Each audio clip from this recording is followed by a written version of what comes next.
Hey my dear listener, before we start, make sure to subscribe to the channel.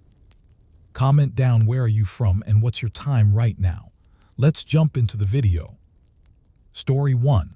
The Long Winter of 1608, Surviving the Jamestown Colony.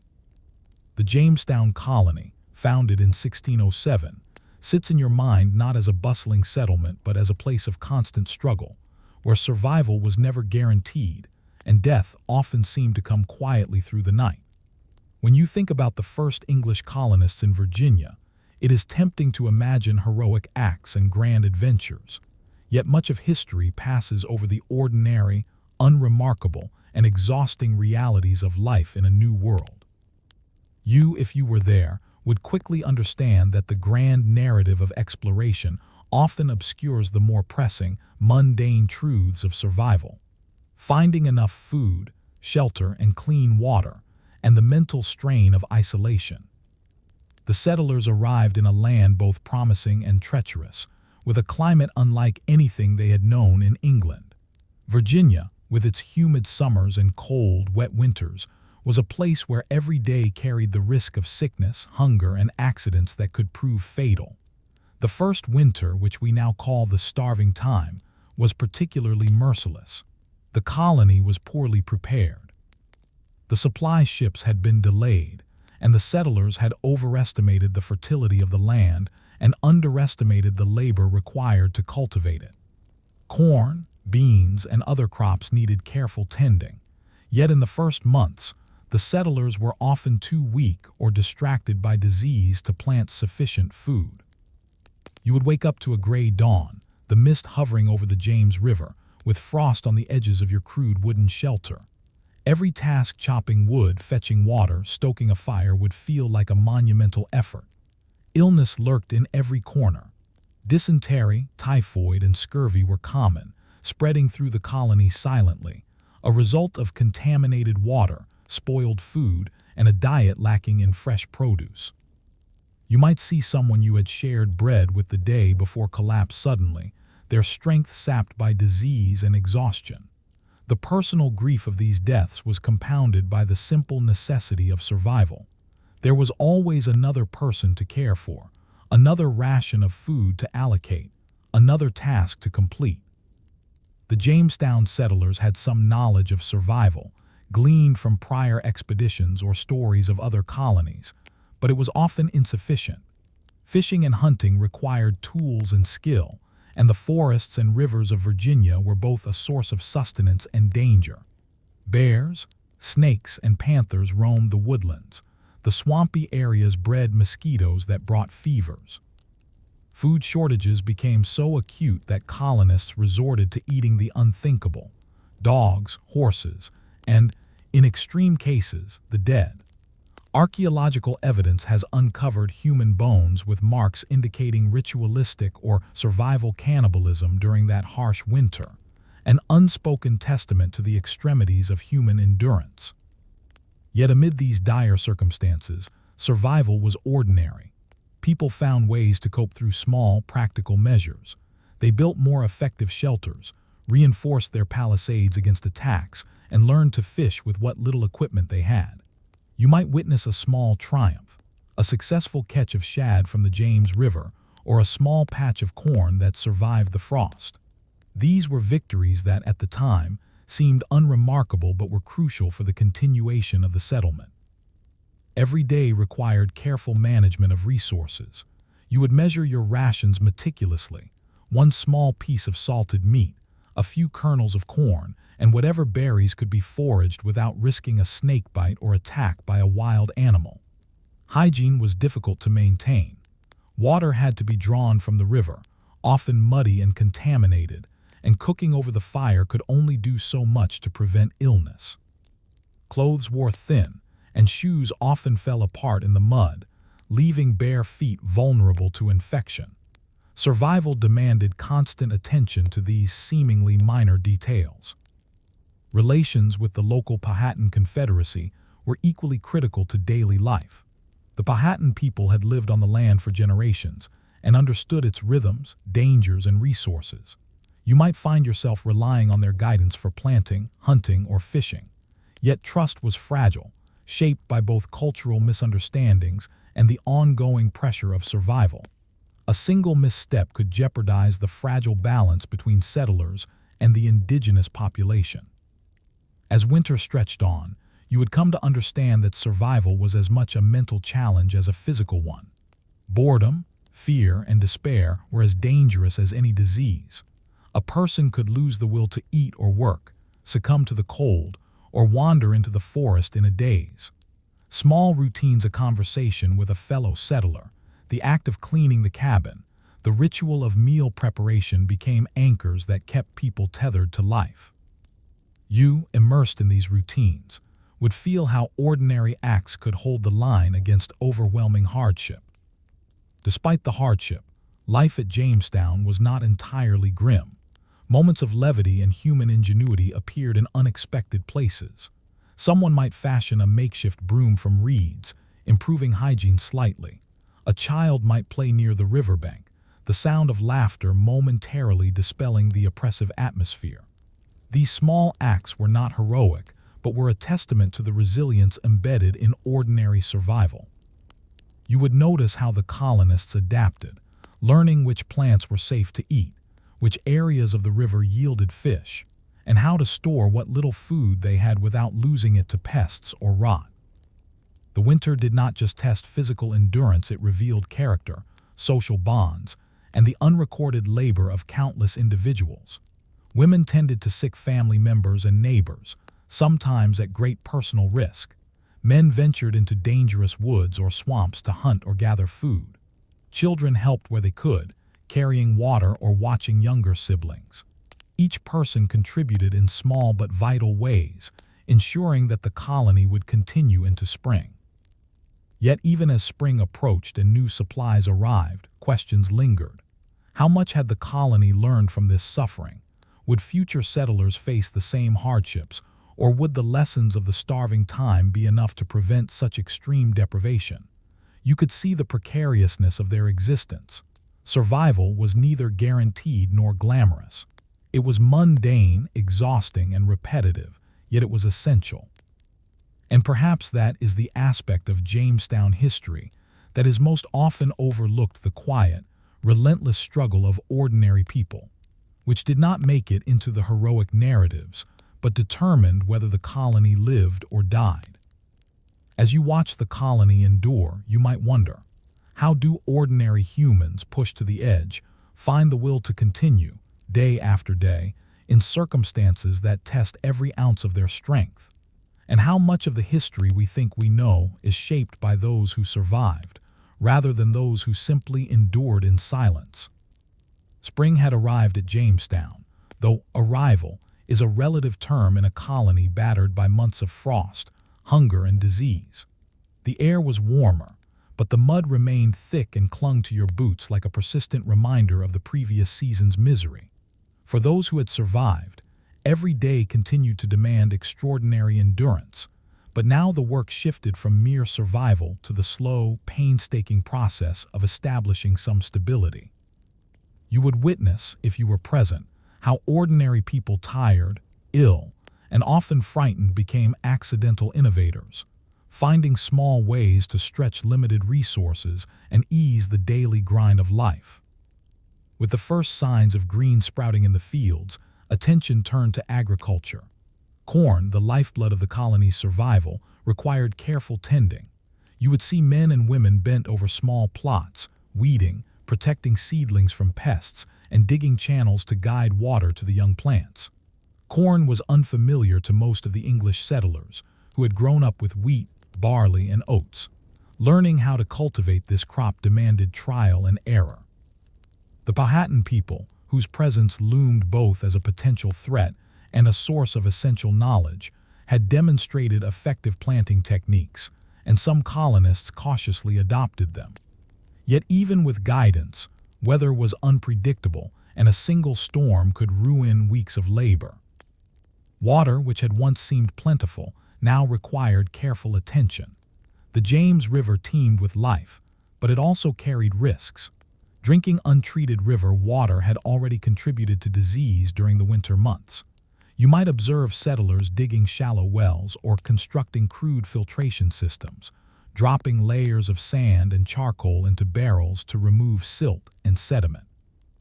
These efforts were rudimentary and often failed, but they represented the settlers' growing understanding that survival required adaptation, observation, and careful planning.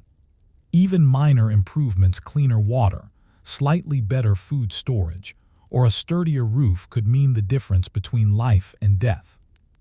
Disease remained an unrelenting shadow. Dysentery, malaria, and smallpox lurked, and the colony's mortality rate, though slightly improved, was still alarming. You might walk past a cabin where a family huddled around a makeshift bed, one member too weak to rise. The remedies were crude: herbal infusions, poultices, or the application of leeches, reflecting the limits of contemporary medical knowledge.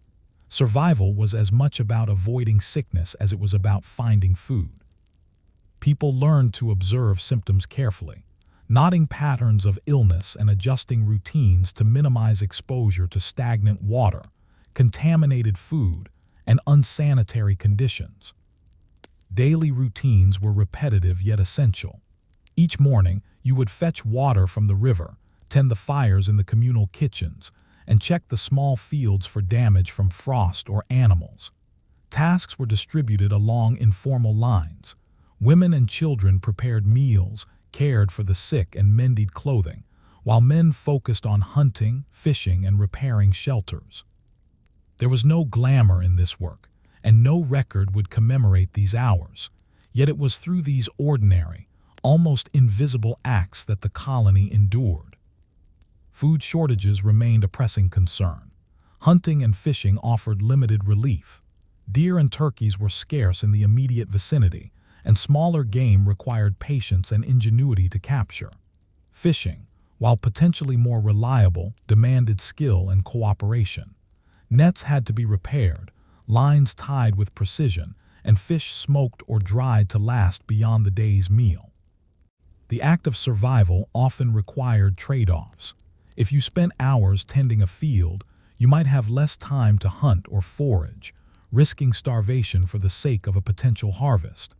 Each day presented these micro-decisions, balancing immediate needs with long-term survival. The social structure of Jamestown began to crystallize during this period. Leaders like Captain John Smith took on roles not merely of authority, but of mediation, distribution, and morale. He and others attempted to impose order on a colony that had been disorganized by inexperience, miscommunication, and fear. You would see him walking among settlers, inspecting fortifications, distributing food, and sometimes enforcing harsh punishments. His methods were pragmatic, often austere, and occasionally brutal, but they reflected the recognition that survival depended on coordination, discipline, and a shared sense of responsibility. Amid these challenges, there were small victories, almost imperceptible, that buoyed spirits. A successful harvest, even of a few bushels of corn, was celebrated quietly among neighbors. Someone might discover a wild patch of berries or catch an abundance of shad in the river. These victories were not dramatic but vital. You would notice the subtle rhythms of hope, how the smell of bread baking, the warmth of a repaired hearth, or the laughter of children momentarily lifted the oppressive weight of fear and exhaustion. Life in Jamestown was not filled with heroics, but it was punctuated by these small, sustaining successes. Relations with the Powhatan people remained delicate. Trade, negotiation, and cautious diplomacy became a routine part of survival. You might witness a colonist offering trinkets, beads, or tools in exchange for corn or fish, an exchange both practical and fraught with tension. Every interaction was tinged with suspicion. Misunderstandings could quickly escalate into violence, yet cooperation was often necessary for survival. The settlers were painfully aware that their knowledge of the land while growing was still limited. Powhatan expertise was crucial, particularly in understanding local seasons, plant life, and animal behavior. As months passed, a pattern of life emerged. You would notice how ordinary, repetitive actions, fetching water, repairing tools, Tending fields became rituals that structured each day. Sleep was often fitful, with nights broken by cold, hunger, or the cries of sick neighbors. Yet these routines created a fragile sense of stability. Life, in all its tediousness, persisted. The monotony itself became a tool of survival, anchoring minds that might otherwise be consumed by fear and despair. Even as the colony stabilized, underlying questions remained unresolved. Would these adaptations be sufficient for the long-term survival of Jamestown? Could the settlers establish a sustainable food system, or would disease, scarcity, and social tension continue to dictate life? You might observe subtle shifts in relationships and morale, noticing that some settlers adapted more successfully than others, highlighting the uneven distribution of resilience and resourcefulness. Survival was never evenly experienced. It was mediated by luck, skill, social position, and sheer physical stamina. And yet, in the quiet moments, you would sense that something profound had taken root. Ordinary acts, mending clothing, sharing food, tending fields, teaching a child to fish, had created a foundation for endurance. These were not heroic deeds in the traditional sense, but they were heroic in their necessity. Every small, unremarkable action contributed to the continued existence of the colony, and by extension, the survival of history itself. As you reflect on this, the question remains: how much of our historical memory is shaped not by grand battles and treaties, but by the invisible, repetitive, and often boring labor that kept communities alive? And more urgently, how did the settlers, ordinary survival strategies during this second year of Jamestown, shape the long-term trajectory of the colony and the eventual English presence in North America?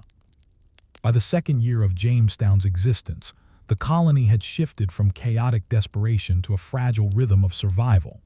If you were there, you would notice that life remained harsh and unforgiving, yet a sense of endurance had emerged. The starving time had left scars on the land, the people, and the collective psyche of the settlement, but it had also taught lessons that were slowly, painfully absorbed into daily practice. Survival, as you would come to understand, was never a single act of heroism. It was a continuous negotiation with circumstance, environment, and human limitation. The early months of 1608 were still marked by fear and scarcity. Food supplies were erratic, and disease continued to shadow every cabin. Yet, by observing the settlers' habits, you could see the colony's slow adaptation. Cornfields that had been planted with cautious guidance from Powhatan farmers began to yield predictable harvests.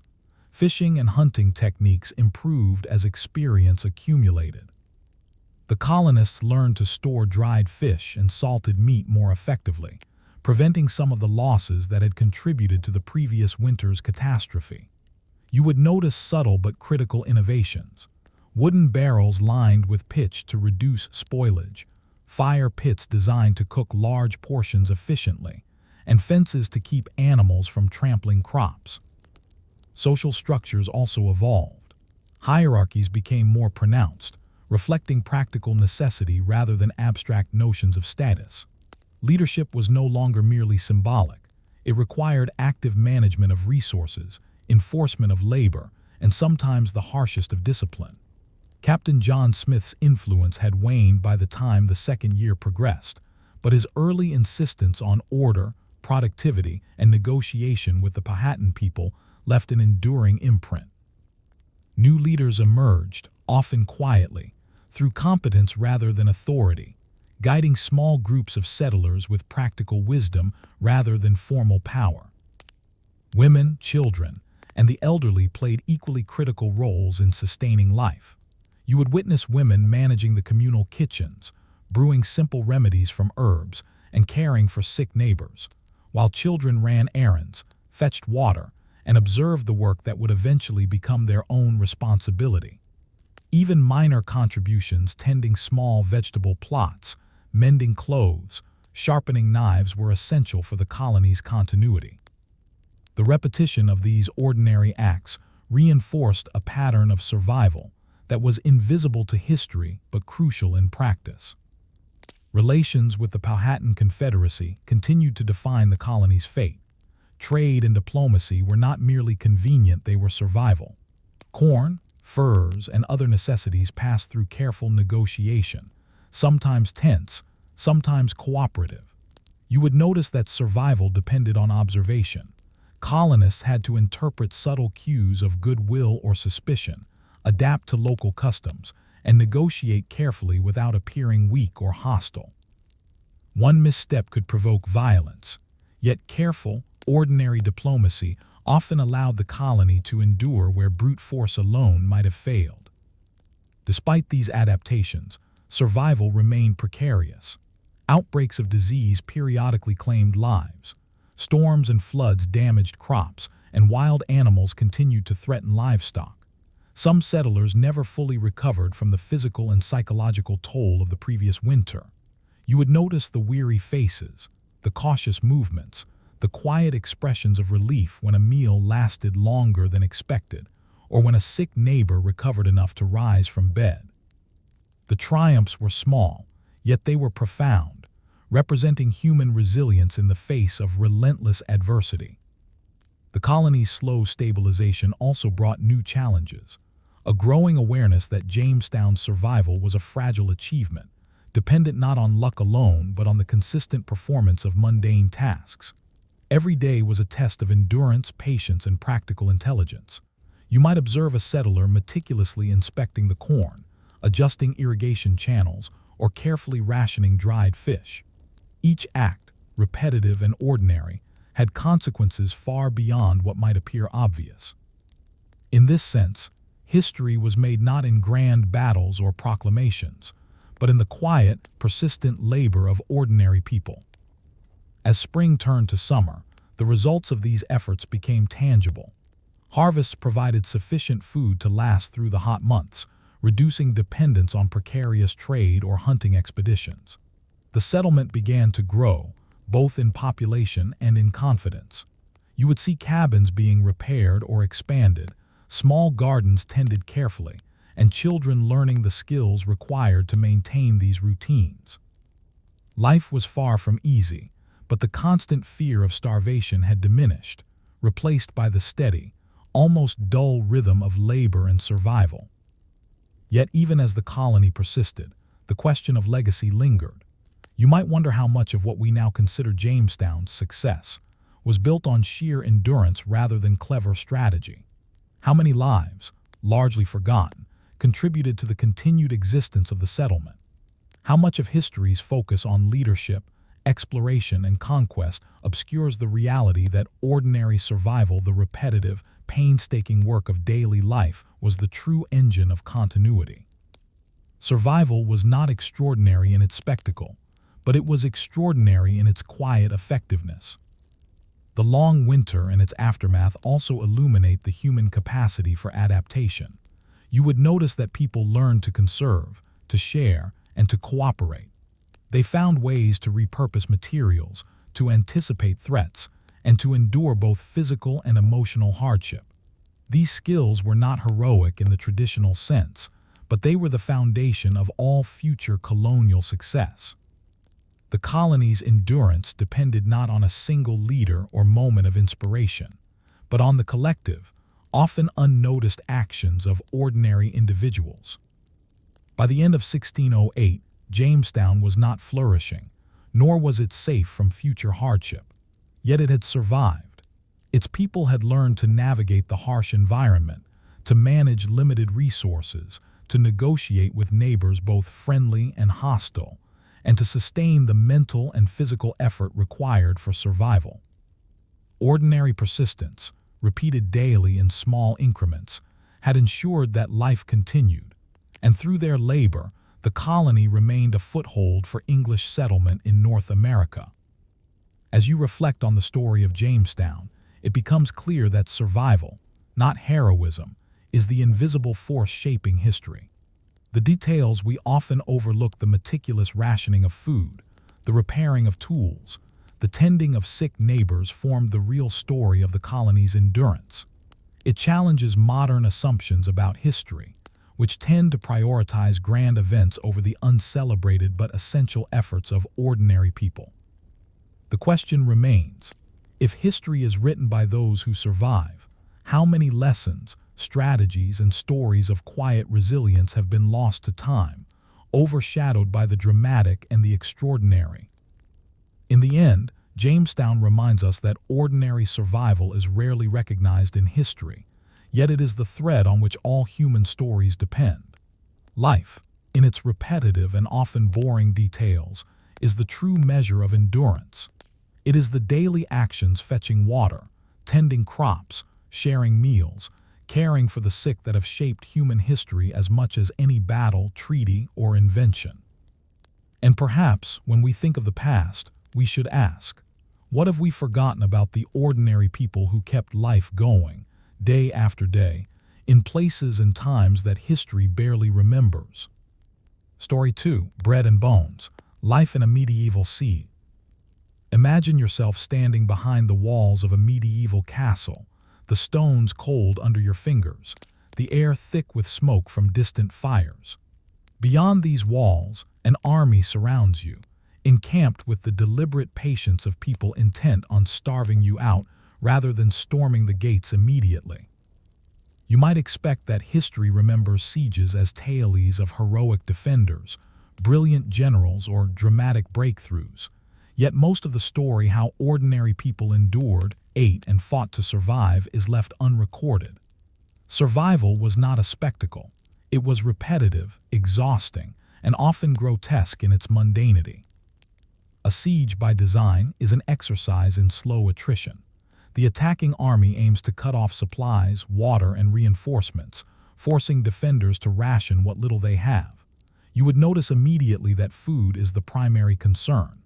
Early in the siege, stores of grain, salted meat, and preserved vegetables are carefully counted and measured. Every loaf of bread is precious. Every scrap of meat is considered a luxury. Women and children, who perform much of the labor behind the walls, develop precise routines for preparing meals, often stretching ingredients into thin stews or gruel to feed more mouths. You would see the first signs of creative desperation, mixing acorns with flour, boiling leftover bones for broth, or drying herbs to add flavor and nutrition. Water, like food, becomes a point of constant anxiety. Castles often relied on wells within the walls, cisterns, or rainwater collection. You would watch as buckets are hauled from stone-lined wells, each drop rationed carefully. Contamination is a constant threat. Human waste, decaying animals, and stagnant water increase the risk of dysentery and disease. During prolonged sieges, many more people die from illness than from arrows or battering rams. You, living through the siege, would quickly understand that disease, boredom, and despair are as deadly as any sword. The psychological toll is relentless. Days stretch into weeks, weeks into months.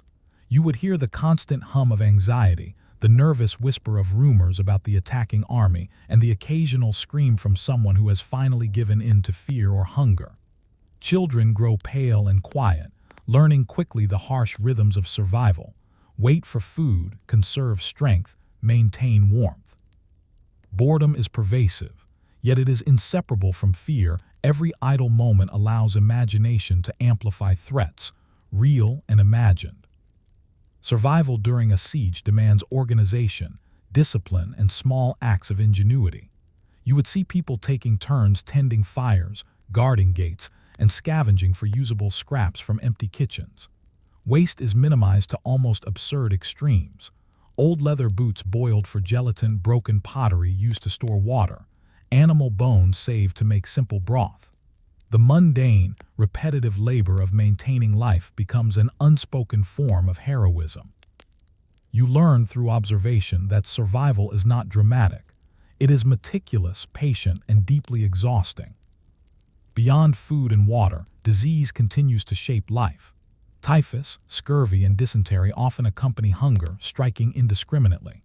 The crowded conditions within castle walls, narrow corridors, shared sleeping areas, and limited ventilation exacerbate the problem. You might see a neighbor develop a fever and notice how quickly it spreads. Remedies are primitive. herbs, poultices, bloodletting. Often, these interventions do little more than slow the inevitable. Death is routine, yet each loss is deeply felt, particularly among those who share work, meals, and the daily chores of survival. The social dynamics inside the walls also shift. Hierarchies remain, but they are constantly tested by scarcity. Nobles and knights may hold some privileges, but when bread is limited to a handful of ounces per person, even the powerful are forced to cooperate with those they would otherwise consider beneath them. You would notice subtle changes in behavior: hoarding, bargaining, and strategic generosity. Ordinary laborers, women, and children hold knowledge of the castle's routines and resources, making their roles unexpectedly critical to the collective endurance. Attempts to acquire additional food often involve dangerous sorties beyond the walls. Foraging parties, typically composed of lightly armed peasants or young men, sneak out to gather wild roots, herbs, or animals. You could observe the tension as they move silently through fields, aware that the enemy might be watching. Failure is lethal. Capture can mean immediate execution, while injury or illness in the field threatens not just the individual but the household left behind. Yet without these small expeditions, the community cannot survive. Ordinary survival in this context is inseparable from risk. The siege also forces people to confront moral and ethical dilemmas rarely discussed in history books. Food shortages drive extreme measures. Animals are killed long before practical need would demand it. Leftover leather and scraps are boiled for nourishment. In some cases, historical accounts suggest that humans resorted to eating those who had already died of natural causes. These are not tales of horror for entertainment, they are evidence of the persistent, pragmatic human instinct to endure. You would sense that survival reshapes ordinary behavior, bending norms in quiet, sometimes horrifying ways. Even amidst scarcity, some moments of human resilience emerge. Children play quietly with scraps of wood or cloth, inventing games that distract them from hunger. Women share herbs, spices, or small morsels of food with neighbors. Men repair broken wheels, mend roofs, or patch walls, performing tasks that keep the castle intact. These actions are unremarkable, even tedious, but they are the invisible scaffolding on which life continues. You would see that the real heroism of a siege is not bravery in battle, but the quiet persistence of daily routines and small acts of care. As the siege drags on, the monotony itself becomes a survival tool. Routine measuring portions, cleaning the hearth, repairing tools anchors people psychologically. You would notice how repetition provides a sense of control in a situation defined by uncertainty. Every act, no matter how minor, asserts human agency against overwhelming circumstances. Even the act of counting bread crumbs or scraping the last bit of marrow from a bone becomes a declaration of life over despair. Yet despite these adaptations, questions loom uncomfortably. How long can ordinary humans maintain these routines before exhaustion, disease, or despair overwhelms them? How does a community negotiate scarcity, mortality, and fear without losing cohesion entirely? And what of those whose labor and ingenuity go unnoticed, the women, children, and laborers whose careful work sustains survival but rarely makes it into chronicles of heroism? The siege does not end quickly. You would see that survival is neither continuous nor guaranteed. It comes in waves, punctuated by small triumphs and sudden setbacks. A sudden delivery of supplies or a rare hunting success brings temporary relief, while a spoiled barrel of grain or a sudden illness threatens to undo weeks of careful planning.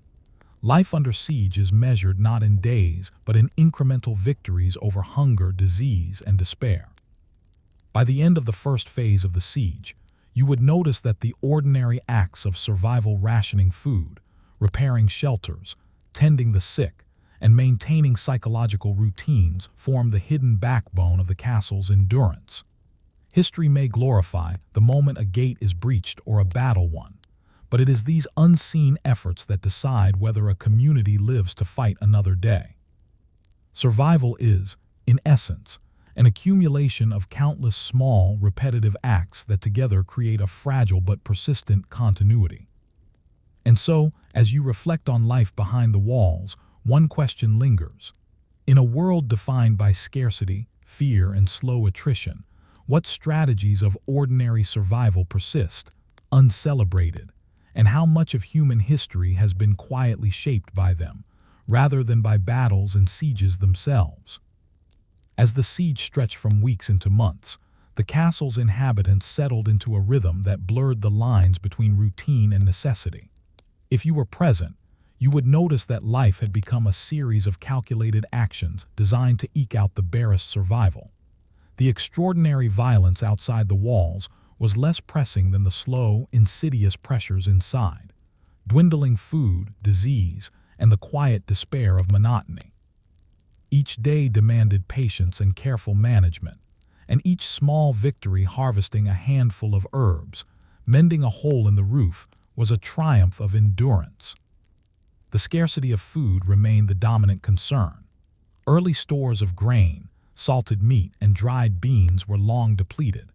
You would see women and older children meticulously measuring portions, grinding small amounts of grain to make thin, bitter bread, or boiling leftover bones into a watery broth that barely nourished. Herbs and weeds, once considered unfit for the table, became standard ingredients. Nettles, dandelion roots, and wild garlic were gathered from the outer courtyard, carefully washed to remove grit and boiled to extract the faintest flavor and nutrition. You would notice that ordinary creativity, not heroism, was what sustained life. Hunting and foraging expeditions continued, though with increasing danger. You might watch a small group of men creep beyond the outer walls to capture rabbits or snare birds. Every expedition required careful planning. Arrows had to be sharpened, snares set in advance, and the route memorized to avoid patrols from the besieging army. Sometimes the men returned with nothing, forced to confront the bitter disappointment of wasted effort while still facing the need to feed their families. Yet even unsuccessful expeditions were part of survival. They kept hope alive, maintained skill, and reinforced the routines that anchored daily life. Disease, already a constant companion, grew more threatening as the population inside the castle weakened. Dysentery, typhus, and scurvy claimed lives quietly, often with little fanfare. You would notice the subtle signs of contagion: pale faces, dark circles under eyes, fatigue so deep that a child could not rise from a bed of straw. Remedies were rudimentary herbal infusions, poultices, and bloodletting, but the act of care itself had an unseen value. People tended one another, not just out of compassion, but because each surviving individual was essential to the colony's endurance. The sick were isolated in whatever corner could be spared, creating a fragile separation between those who could continue labor and those incapacitated by illness. Social hierarchies evolved in response to these pressures. Nobles still commanded authority, but the practical knowledge of ordinary laborers, women, and older children became critical. You would notice that the men and women who managed supplies, repaired tools, and maintained morale were indispensable. Their contributions, though invisible to chroniclers of war, determined whether the castle would withstand months of siege. Leadership became a function not of birthright alone, but of practical skill and endurance. Within this structure, routines became a lifeline. Each morning, someone would check supplies, distributing portions according to careful calculations. Cooking and cleaning became deliberate, repeated tasks, forming a framework around which the rest of life was organized. Children learned these routines quickly, participating in the small acts that kept the community functional. Fetching water, gathering firewood, and tending to small livestock or gardens became part of a shared culture of survival. You would notice that the repetition of ordinary work, though monotonous, provided stability against the unpredictable threats of hunger, disease, and attack. The psychological strain remained severe. Weeks of limited contact with the outside world, combined with the constant threat of attack, created tension and anxiety. You might observe neighbors arguing over food, hoarding small portions, or expressing despair in private. Yet alongside this tension, small acts of human connection emerged. Sharing scraps of food, comforting a sick child, or offering a kind word created bonds that allowed people to endure. You would notice that survival depended not only on material resources, but on sustaining a fragile sense of social cohesion.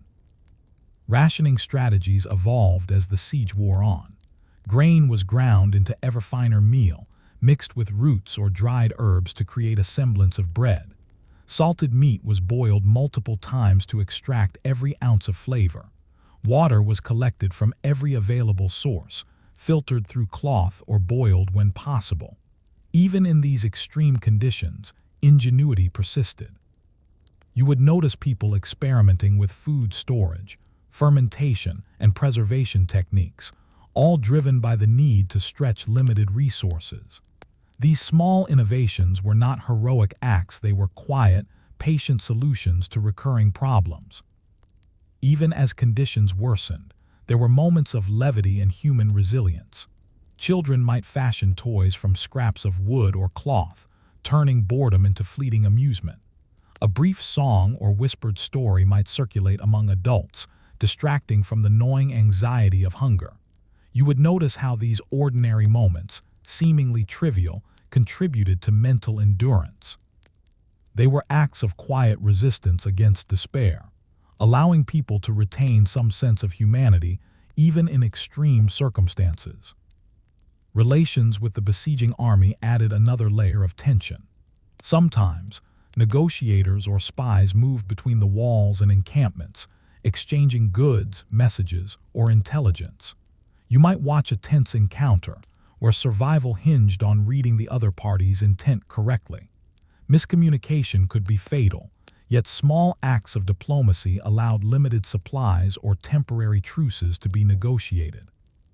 Ordinary survival in this context required not only physical effort but constant attention to human behavior, trust, and deception. By the middle of the siege, you would notice subtle social shifts. Ordinary labor, once invisible, gained importance, and those who could adapt to scarcity and maintain routines became indispensable. You would see how people learned from minor successes and failures, how the community collectively adjusted behavior to maximize survival.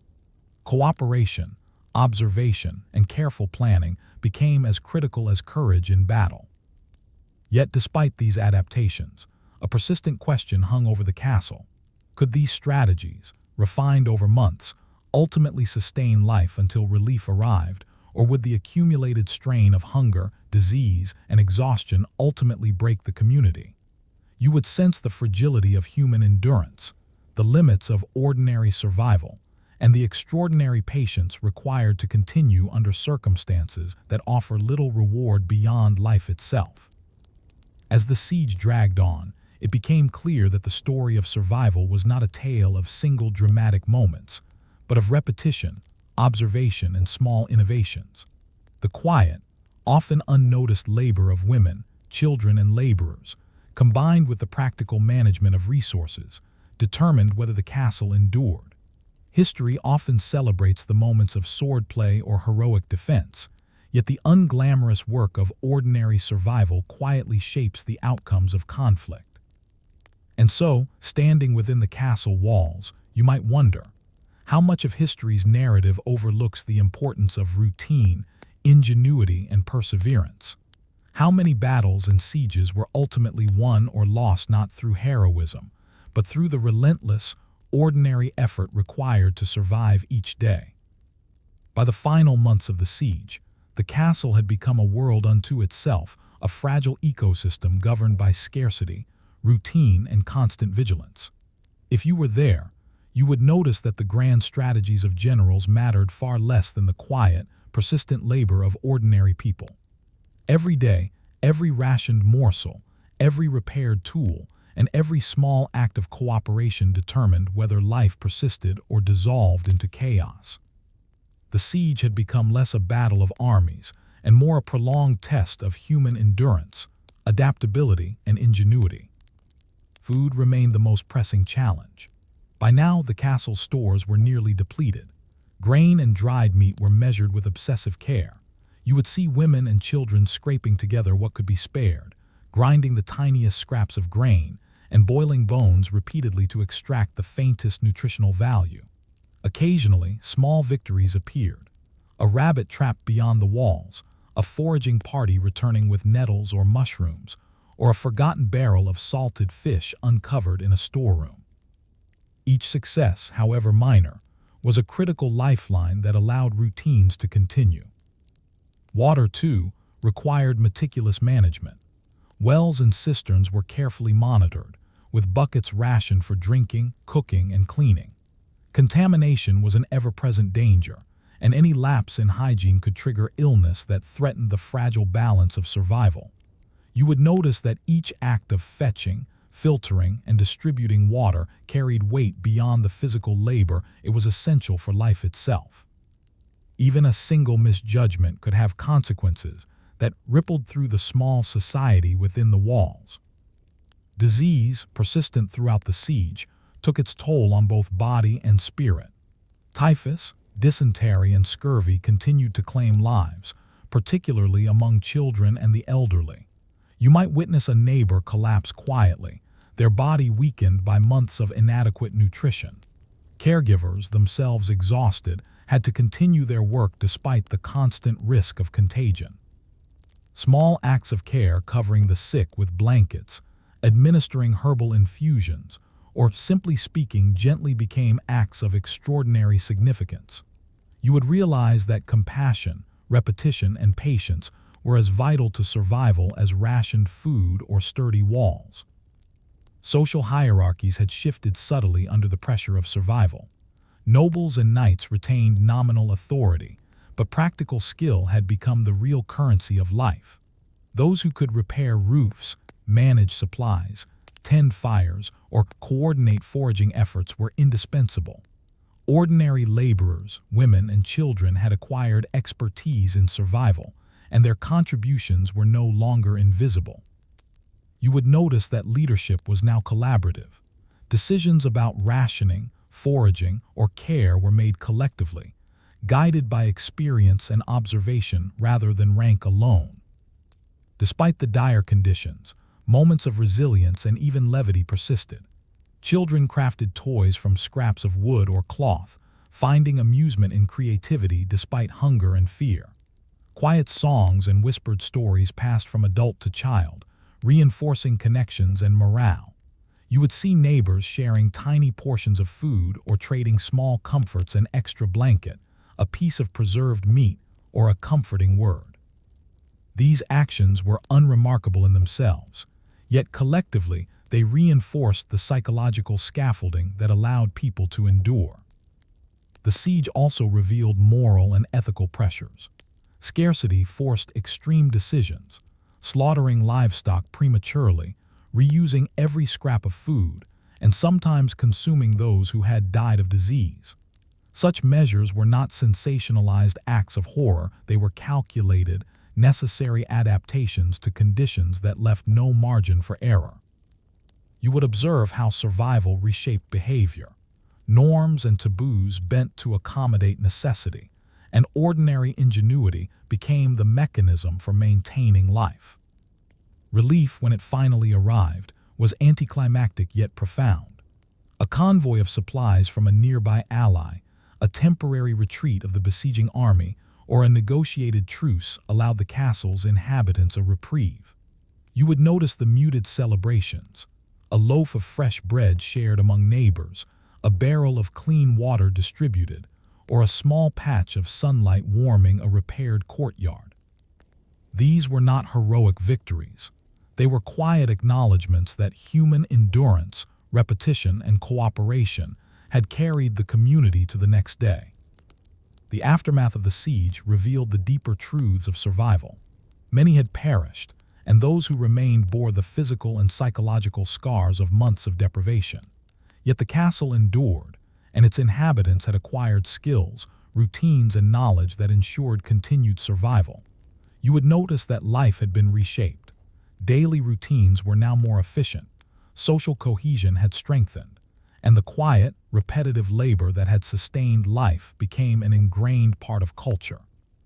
The ordinary had triumphed, and history itself had been preserved by these unnoticed acts.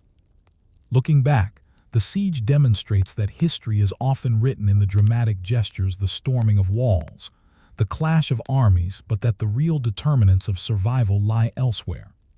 Daily, repetitive and unglamorous work, the rationing of food, the care of the sick, the repair of infrastructure, and the quiet acts of cooperation decides who lives and who dies.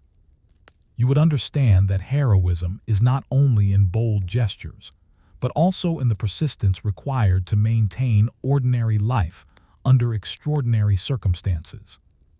In reflecting on this, you might wonder how many other sieges, famines, and crises have been shaped by invisible, repetitive acts of endurance rather than dramatic confrontations. How much of human history is written not by the victories recorded in chronicles, but by the quiet, uncelebrated labor of survival? And in considering this, you may realize that ordinary survival, tedious, repetitive, and often overlooked, is itself a form of historical force, shaping not just who lives, but how communities, cultures, and civilizations endure. As you leave the castle in your imagination, you carry a lingering thought. The bones and bread, the rationed water and painstaking labor, were not just means of survival, they were the quiet, persistent acts that sustained civilization itself. Ordinary survival, in its repetition and restraint, is perhaps the most extraordinary story that history rarely tells. Story 3: The Invisible Workforce, Women in Ancient Rome. When you imagine ancient Rome, it is easy to picture emperors in golden togas, senators debating laws, and armies marching across Europe and the Mediterranean. Yet beneath this grand narrative lies a quieter, largely invisible story: the lives of women, whose daily labor sustained households, neighborhoods, and by extension, the empire itself. If you were walking through the crowded streets of Rome, you might not notice them at first.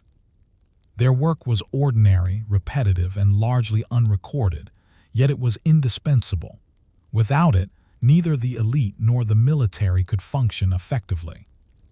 In the city, a Roman woman's day began before sunrise. You would see her fetching water from public fountains, balancing clay jars on her head, and returning to the family home with a precious supply that would be carefully rationed. Baths, washing, cooking, and cleaning were central to daily life, and each task demanded time, skill, and endurance. Unlike modern conveniences, there were no taps, ovens, or running water. Cooking required tending a fire, grinding grain into flour, kneading dough, and baking bread in small clay ovens or over hearths. Even minor mistakes could result in spoiled food, burned bread, or insufficient provisions for the household. Food preparation was more than sustenance. It was an intricate craft. You might observe a woman preparing pools, the staple porridge of wheat or barley, carefully adding herbs, salt, and occasionally cheese or olive oil. Meat was rare for most families, reserved for special occasions, so every scrap of meat or fish was preserved, salted, or boiled to maximize nutrition. Herbs and vegetables were gathered from small domestic gardens or purchased in local markets. You would notice the skill required to balance flavor, nutrition, and scarcity. Every meal was a lesson in resource management and practical ingenuity. In wealthier households, women also managed domestic staff, including slaves and freedwomen.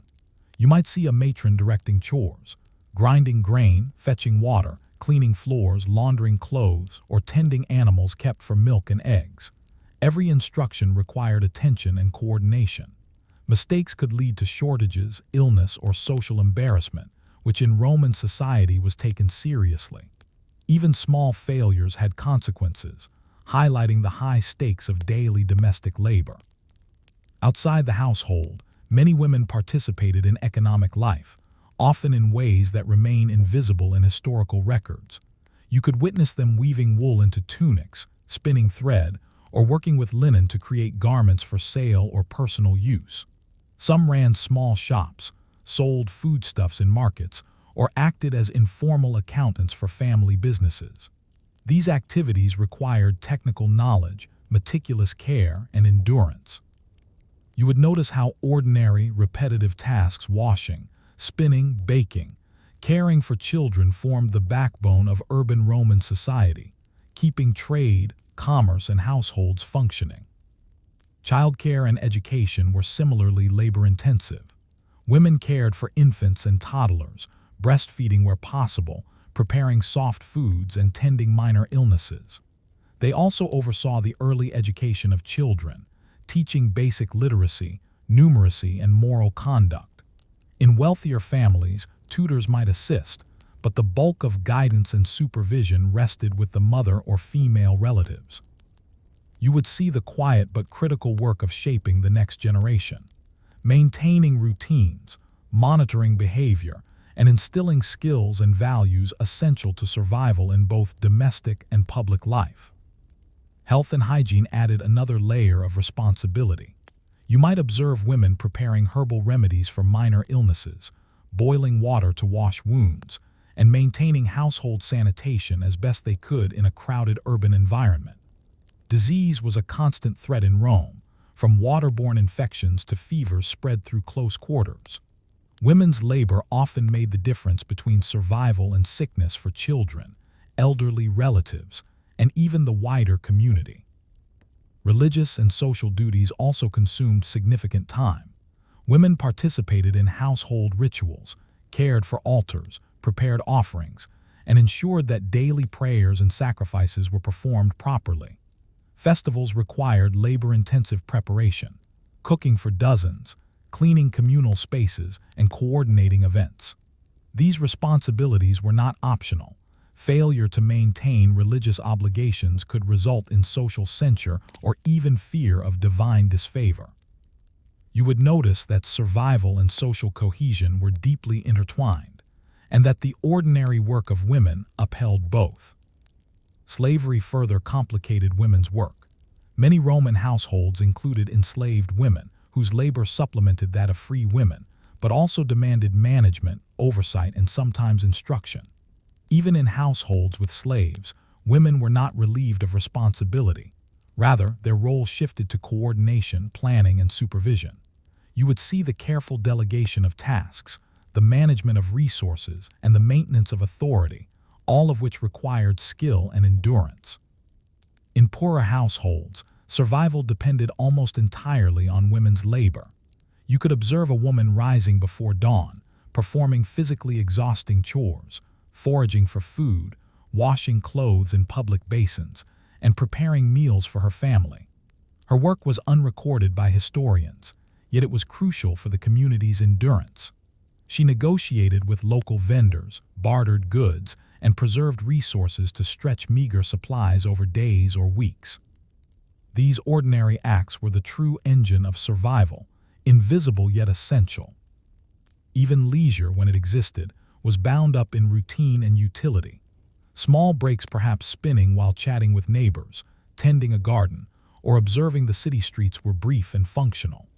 Rest was a luxury, and every hour spent idle could have been spent preparing food, cleaning, or managing household affairs. You would notice how endurance and repetition defined life. Survival was less about dramatic events and more about continuous, reliable effort. By the end of the day, the work of women was rarely acknowledged outside the household, yet it sustained the entire social and economic structure. They kept children fed and healthy, clothes clean, fires lit, and supplies carefully managed. Without this invisible workforce, Roman households would collapse, markets would fail, and even the grandeur of temples and public ceremonies would falter. The empire itself relied in no small part on these ordinary acts repeated daily, unnoticed, but essential. And yet, despite their critical role, women remained largely invisible in historical records. You would notice that surviving texts focus on male politicians, generals, and citizens, rarely recording the precise labor that sustained families and communities. Their work, essential, repetitive, and often boring, was what allowed the celebrated figures of Rome to function, to eat, to travel, and to fight. The invisibility of this labor does not diminish its importance. Rather, it highlights how history often overlooks the ordinary acts that form the foundation of civilization. As you reflect on their lives, a question emerges. How much of Roman history, and indeed human history, depends not on grand achievements, battles, or decrees, but on the countless, repetitive acts of ordinary people, especially women, whose labor made survival possible? And what would Rome or any society look like if this invisible workforce were suddenly absent?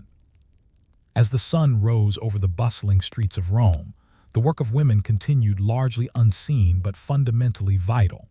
If you were walking among the narrow lanes, you might pass them without noticing.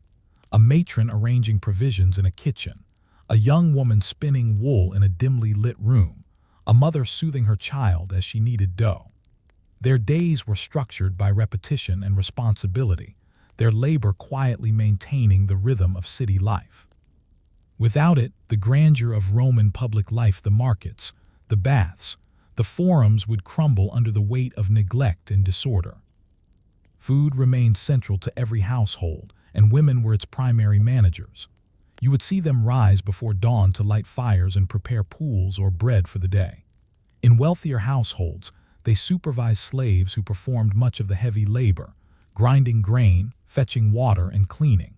But the ultimate responsibility, even with help, rested with the woman of the house. She monitored portions, ensured the freshness of ingredients, and made decisions about rationing when supplies were low. One spoiled loaf or overcooked stew could lead to waste or even illness, highlighting the stakes of ordinary domestic labor. Market activity further expanded women's responsibilities. Many women traveled daily to local forums or street markets, carrying goods to sell or trade.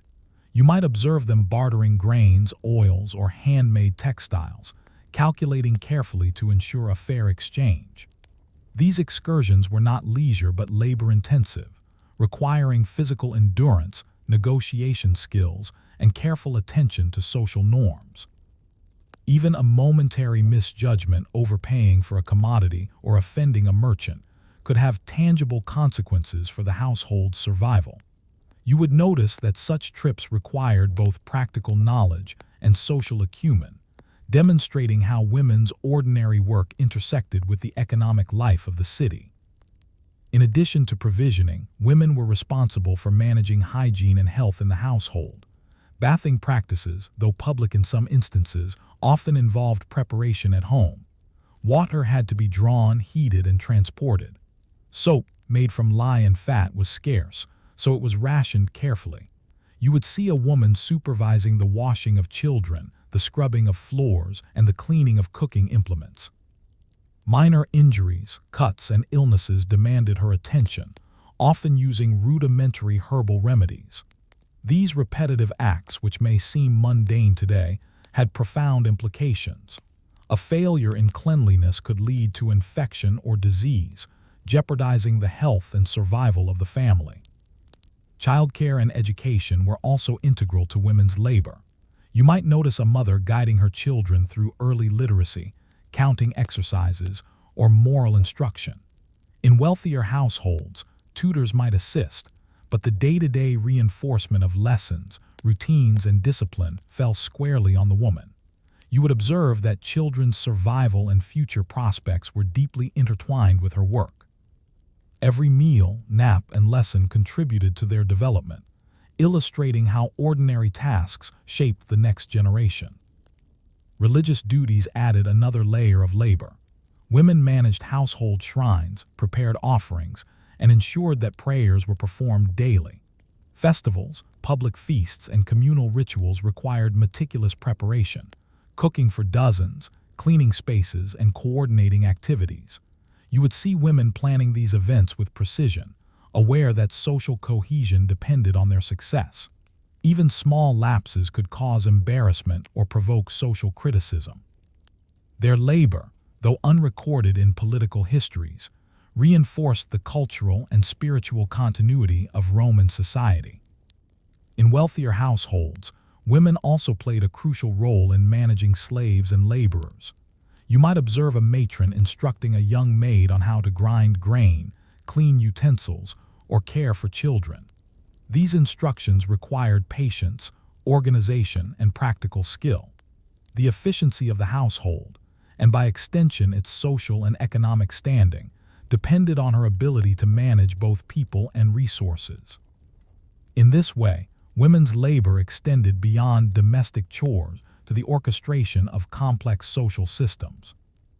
The repetitive nature of these tasks did not diminish their significance.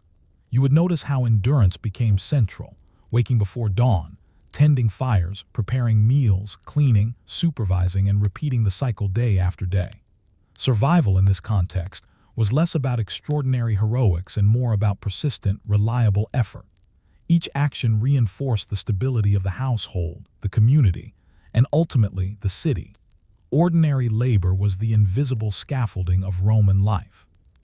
Even under social constraints, women's work had indirect power. Managing a household efficiently influenced the family's wealth, reputation, and political connections.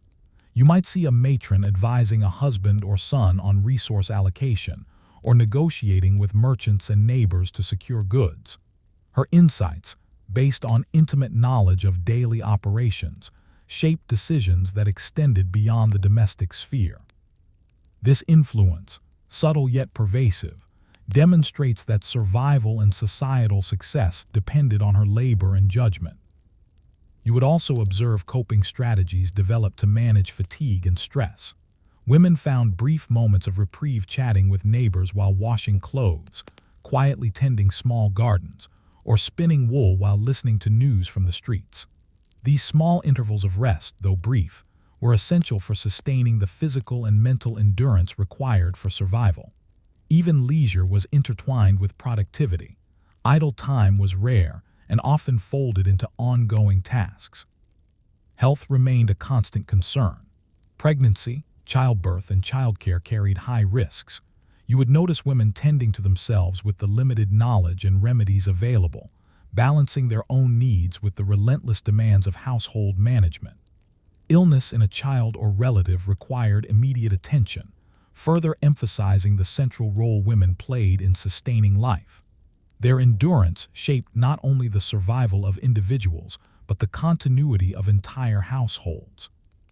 By midlife, a Roman woman's labor had accumulated into a vast network of contributions that extended far beyond her own household.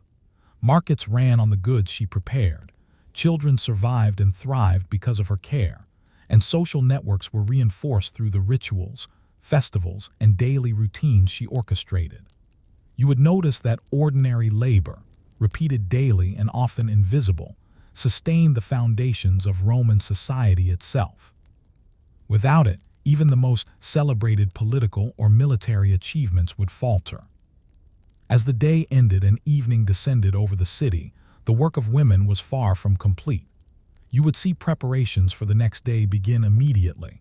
Water drawn, fires stoked, meals planned, and children tucked into bed. Sleep was measured and often interrupted, but every task was an investment in survival and social continuity. The ordinary, repetitive, and largely unrecorded labor of women was not dramatic, but it was essential, shaping both the physical and social infrastructure of Rome. As you step back from these observations, one thought remains pressing. How much of Roman history, and indeed human history, depends not on recorded conquests or decrees, but on the invisible, ordinary labor of women whose endurance kept households, markets, and communities alive? How many civilizations could exist without this quiet, persistent, and largely unacknowledged work? And how many of these stories remain unrecorded, lost to time, yet fundamental to the survival of societies? By the later stages of life, a Roman woman's influence was both subtle and profound, even if largely invisible to history. If you walked through her household, you would notice that nearly every aspect of survival, comfort, and social stability had been shaped by her labor. Meals were prepared, clean water was available, children were educated, and domestic staff were coordinated. Beyond the physical household, her work radiated outward.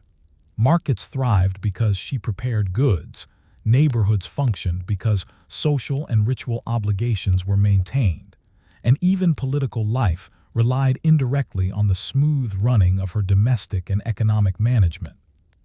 The cumulative impact of this labor cannot be overstated. Over decades, women preserved knowledge of recipes, techniques for food preservation, and methods for household hygiene. You would notice that such knowledge accumulated through years of repetition and observation formed a body of practical expertise critical to family survival. In poorer households, where resources were limited and margins for error narrow, this expertise was often the difference between life and death. Each loaf of bread baked carefully, each scrubbed pot, each rationed jar of water represented a calculated act of endurance, a triumph of ordinary human ingenuity over scarcity. Childcare and education remained central to this influence. You might see a mother teaching her children numeracy, literacy, or moral conduct, while simultaneously managing cooking, cleaning, and the coordination of household labor.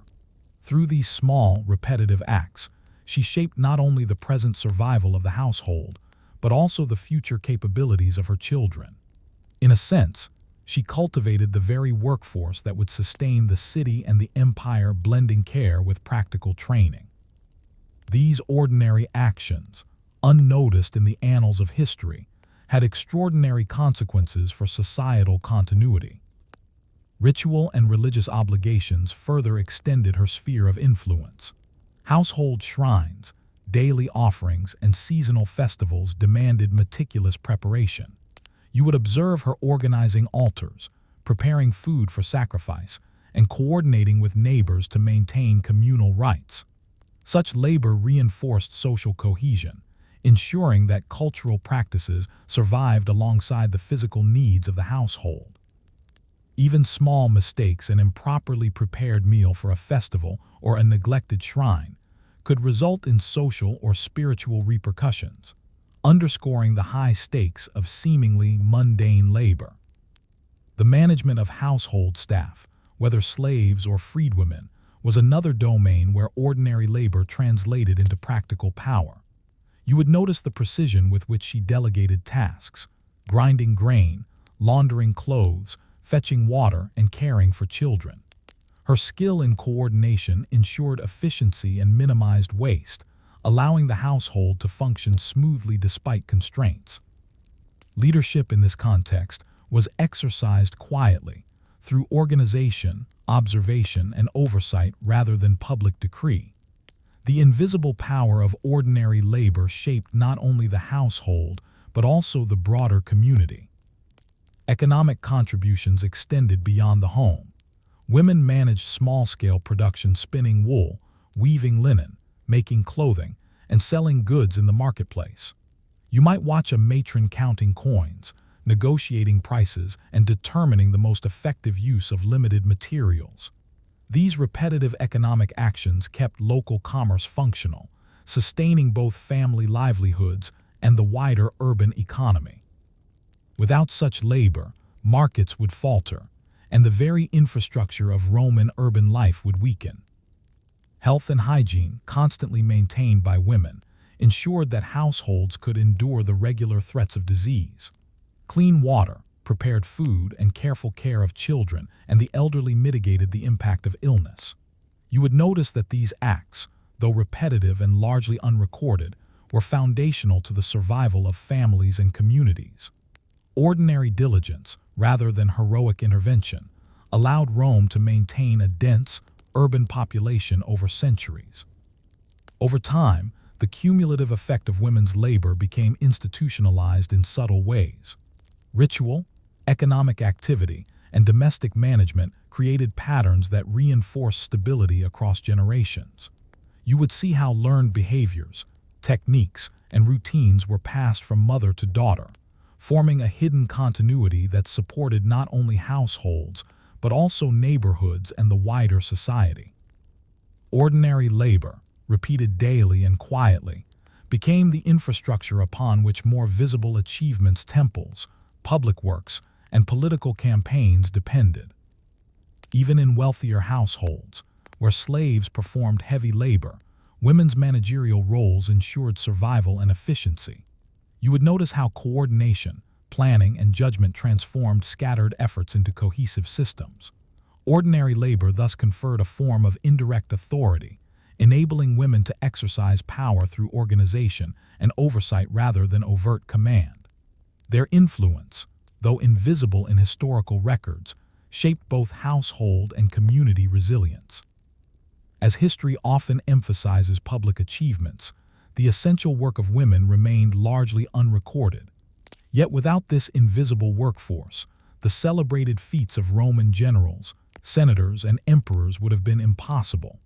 You might reflect on the countless hours spent grinding grain, baking bread, tending fires, caring for children, and preserving health tasks that allowed civilization itself to function. Ordinary survival and persistent labor were the hidden engines that maintained the empire. By the end of a woman's life, her labor had become a network of enduring contributions, a household capable of sustaining itself, children trained for survival and societal participation, social obligations maintained, and a subtle economic and cultural influence exerted across the community. You would notice how repetition, endurance, and careful attention to detail created continuity, stability, and resilience qualities rarely celebrated, but fundamentally necessary for the survival of society. In considering the broader implications, one question persists. How much of history has been shaped not by the visible acts of conquest, legislation, or invention, but by the countless, repetitive acts of ordinary people, particularly women, whose labor kept families, markets, and communities alive? The answer is largely invisible, yet undeniable. Survival, in this sense, is not measured by monuments or recorded speeches, but by the quiet, persistent acts that allow life to continue across generations. And so, as you reflect on the invisible workforce of ancient Rome, you understand that history is not only the story of the powerful and famous, but also the story of those whose endurance and repetition preserved society itself. The labor of women, boring, repetitive, and largely uncelebrated, was, in truth, one of the greatest forces sustaining the empire. Without it, even the most celebrated victories and institutions might have collapsed under the weight of ordinary life. Story 4. The Silent Mines. Survival in the Andean Highlands. If you were to step into the Andean Highlands centuries ago, you would be struck by the thin, frigid air, the steep, rocky slopes, and the sense that life itself demanded constant effort. Among these mountains, survival was ordinary, and history often forgets those who labored daily to endure the environment's harshness. The miners, farmers, and small communities carved existence out of one of the most challenging landscapes on Earth, relying on repetition, endurance, and practical ingenuity rather than heroic feats. The highlands are defined by altitude, often rising above 3,500 meters. If you walked alongside a miner or farmer, you would immediately notice how every breath is a labor. The air is thin, temperatures swing dramatically from scorching sun to bitter night, and storms can arrive without warning. Ordinary tasks carrying water, tending crops, or hauling ore become physically punishing. Every step on steep slopes, every shovelful of earth, requires careful attention and calculated energy. Survival here was not a matter of courage. It was a matter of packing, observation, and repetition. Miners in particular faced relentless challenges. You would see them working small, narrow tunnels, extracting silver, tin, or copper using rudimentary tools, stone hammers, chisels, and fire to break the rock. Dust choked their lungs, and accidents were common. Injuries, minor or severe, were a constant risk, yet miners continued their work because the survival of their families depended on it. You would notice that their days were structured by routine, entering the tunnels at first light, working in teams, taking care to ventilate shafts, and transporting ore to the surface. Every act, repeated countless times, was part of a delicate balance that allowed life to continue in a place where danger was omnipresent. Water management was another central concern. High-altitude streams, glacial runoff, and small springs were the lifeblood of communities, yet they required constant attention. You might observe villagers constructing simple canals or channels to bring water to crops, mining operations, and livestock.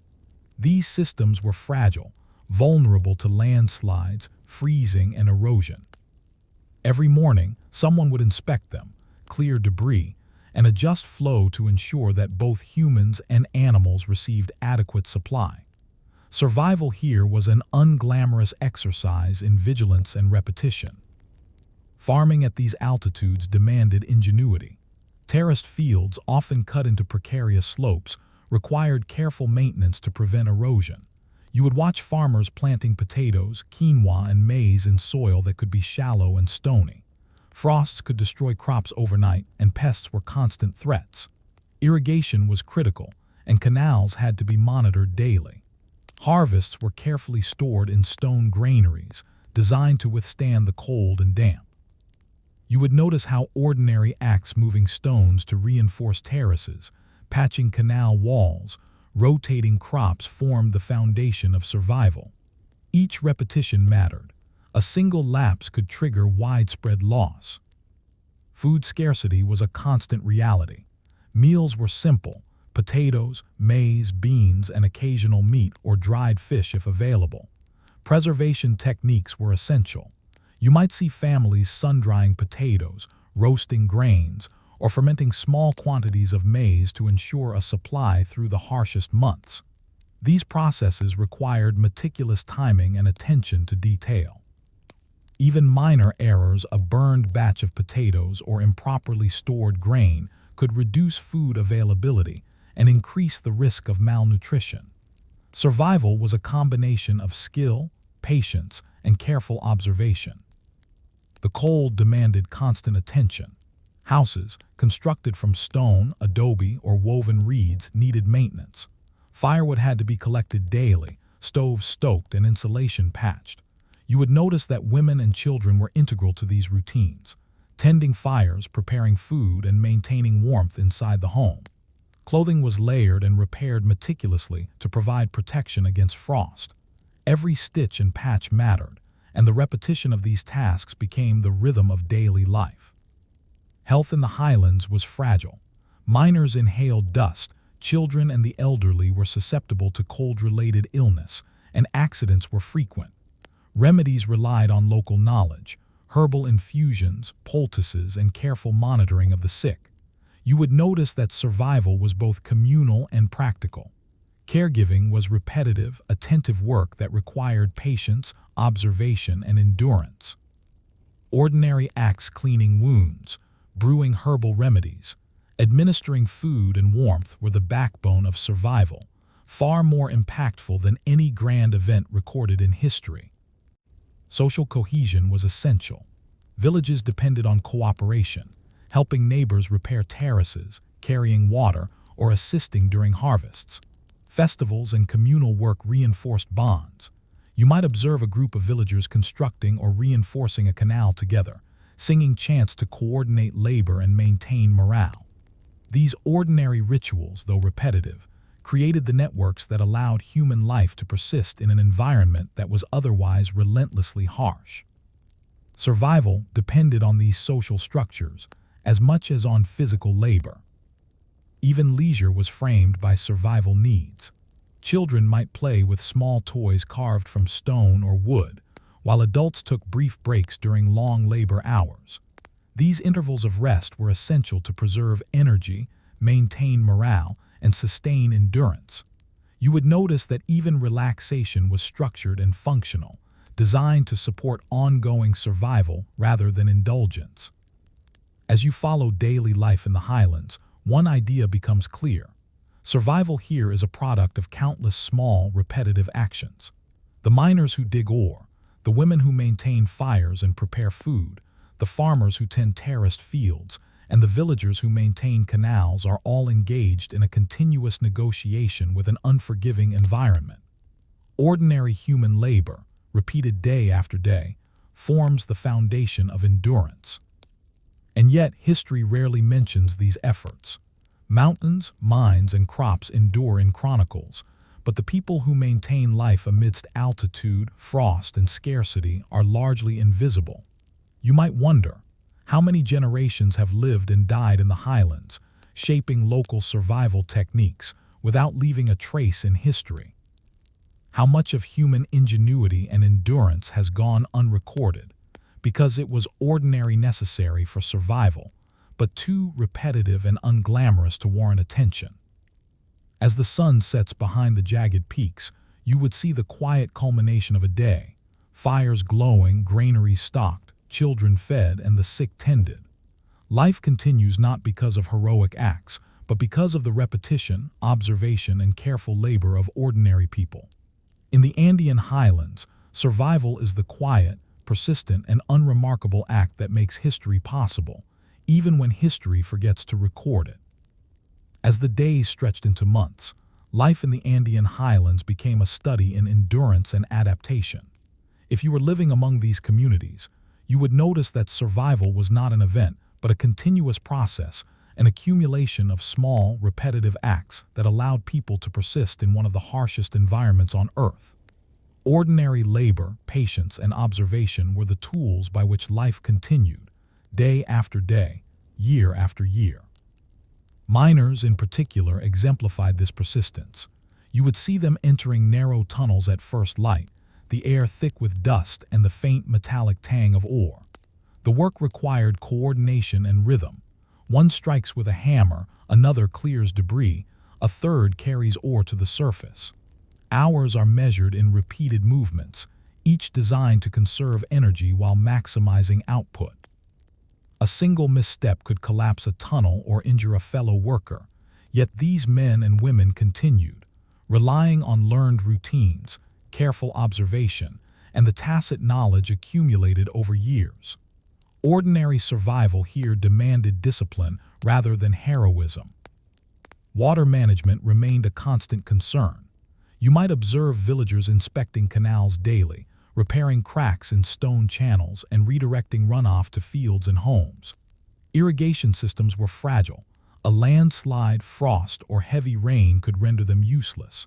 Maintaining them required repetitive, careful work, scraping sediment, reinforcing embankments, and channeling water efficiently.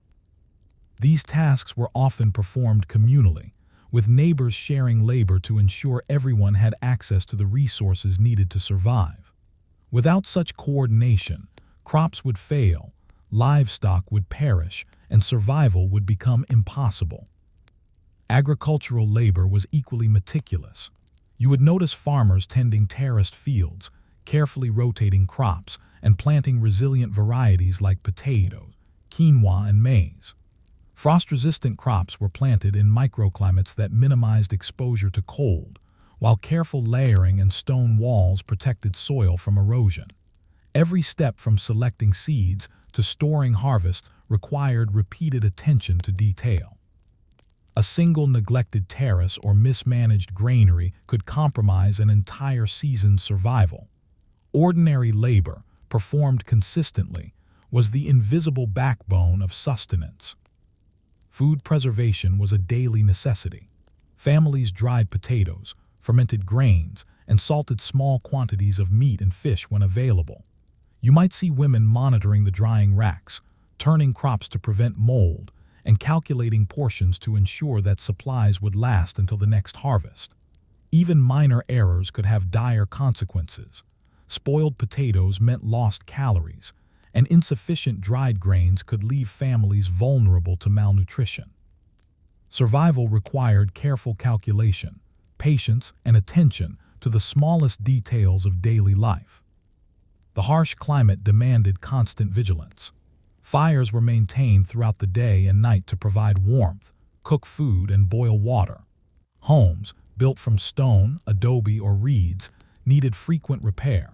Roofs were patched, insulation reinforced, and smoke carefully managed to prevent respiratory issues. You would notice women and children engaged in these tasks continuously, each repetitive action reinforcing the household's endurance. Without this ordinary work, exposure to cold and damp could quickly become fatal.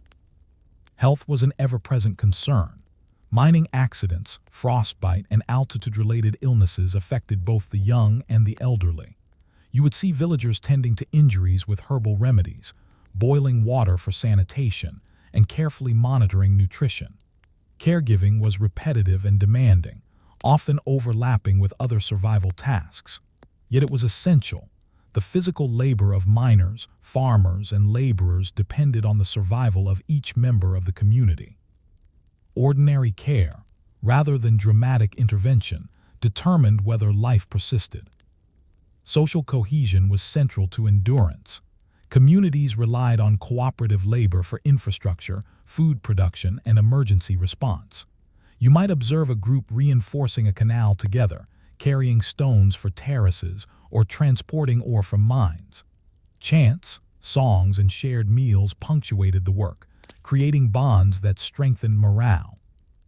Even minor acts, sharing a portion of food, assisting an injured neighbor, or teaching a child to carry water safely, were integral to collective survival.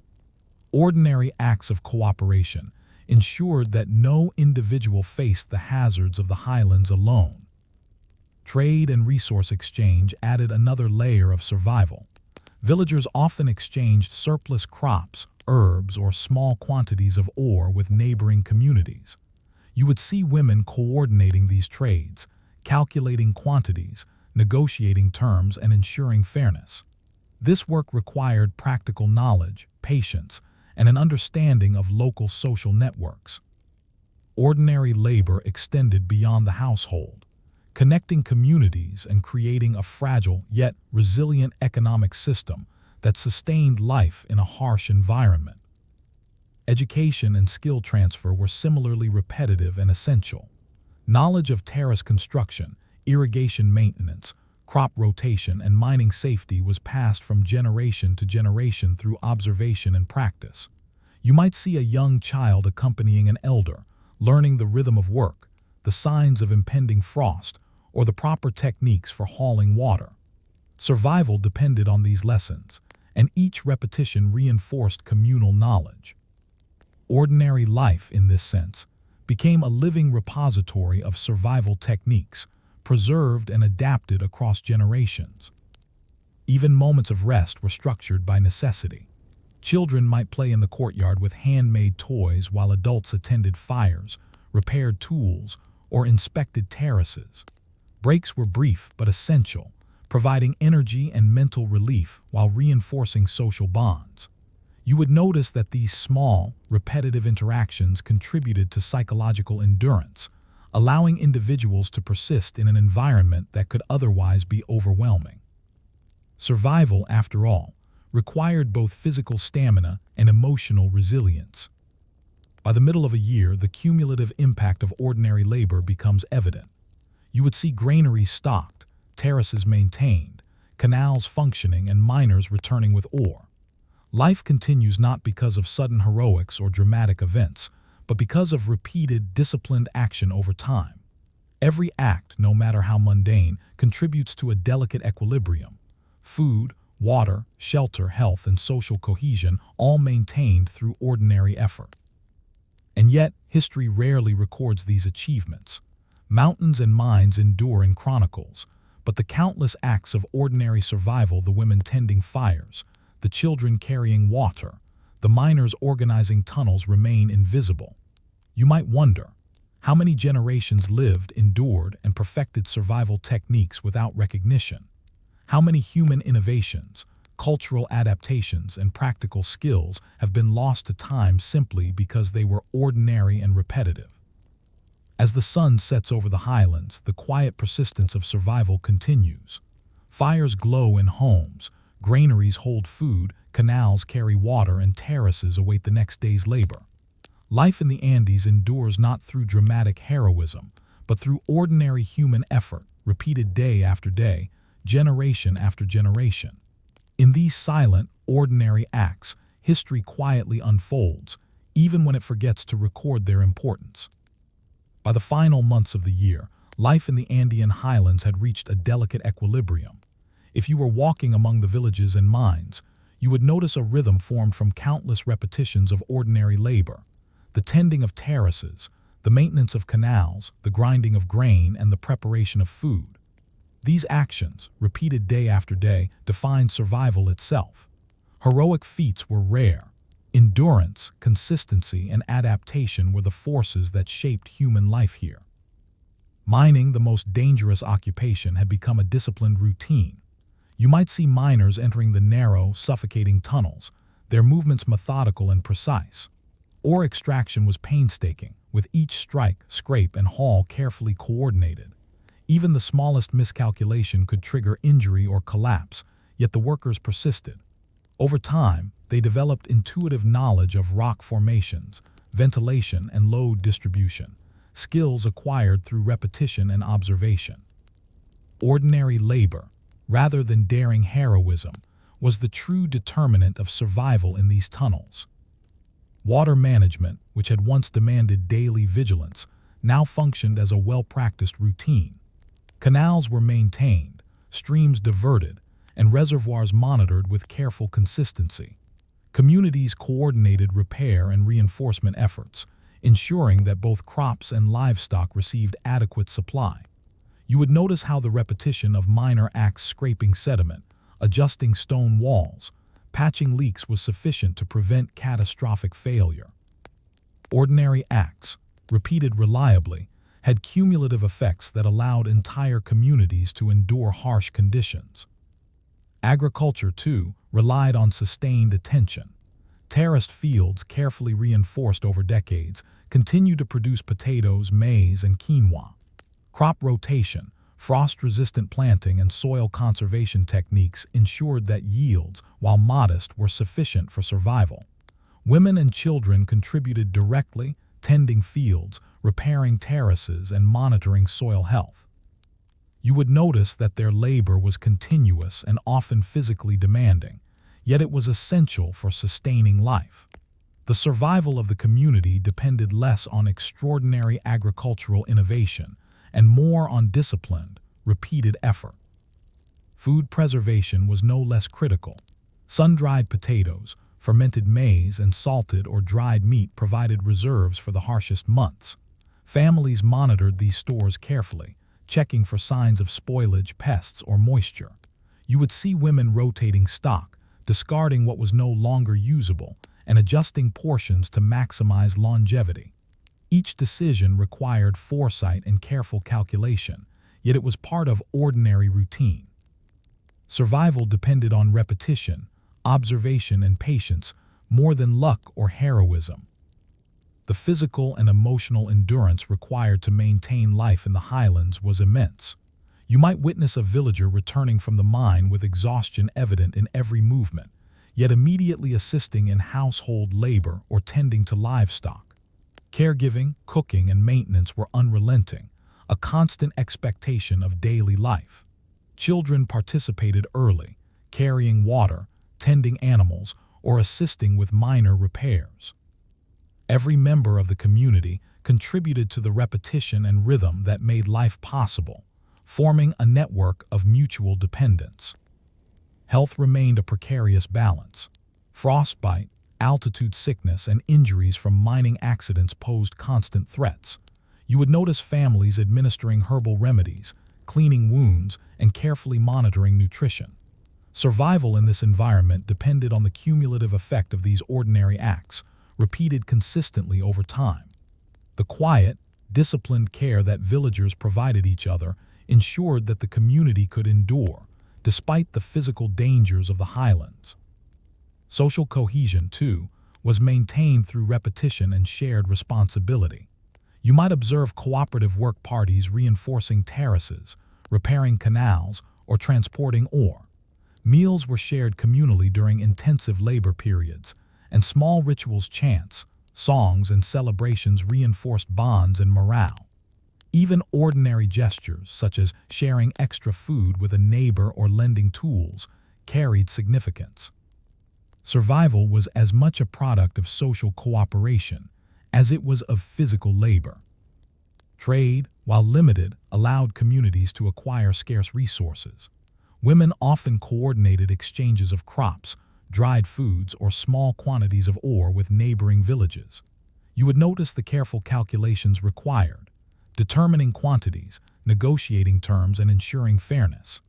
Each transaction was a small but critical act that supported survival, reinforcing the idea that ordinary human labor, skill, and judgment underpinned life in even the harshest environments. As the year drew to a close, the cumulative impact of this ordinary labor became evident.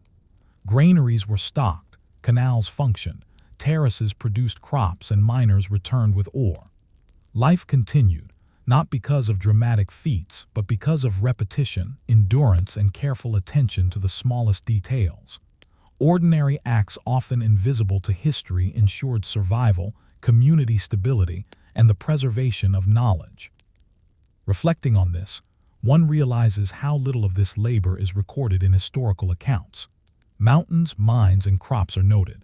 The people who maintained life through repeated, painstaking effort are rarely mentioned. You might wonder, how many generations survived through repetition, observation, and endurance, leaving behind knowledge, culture, and adaptations that were unrecorded yet essential? How many societies owe their continuity to the quiet labor of ordinary people rather than heroic events? The story of the Andean highlands demonstrates that survival is rarely a matter of grand action. It is an accumulation of ordinary acts: maintaining canals, repairing terraces, tending crops, preparing food, caring for the sick, and cooperating socially. These repeated behaviors, mundane though they appear, are the invisible scaffolding of history. Without them, even the grand achievements of empires, communities, and civilizations would collapse. In the end, the silent mines and terraced fields are reminders that ordinary human endurance shapes the course of life far more than dramatic events or celebrated achievements. History often overlooks this reality, yet it is the quiet, repetitive acts of survival that allow human societies to endure through centuries of challenge and change.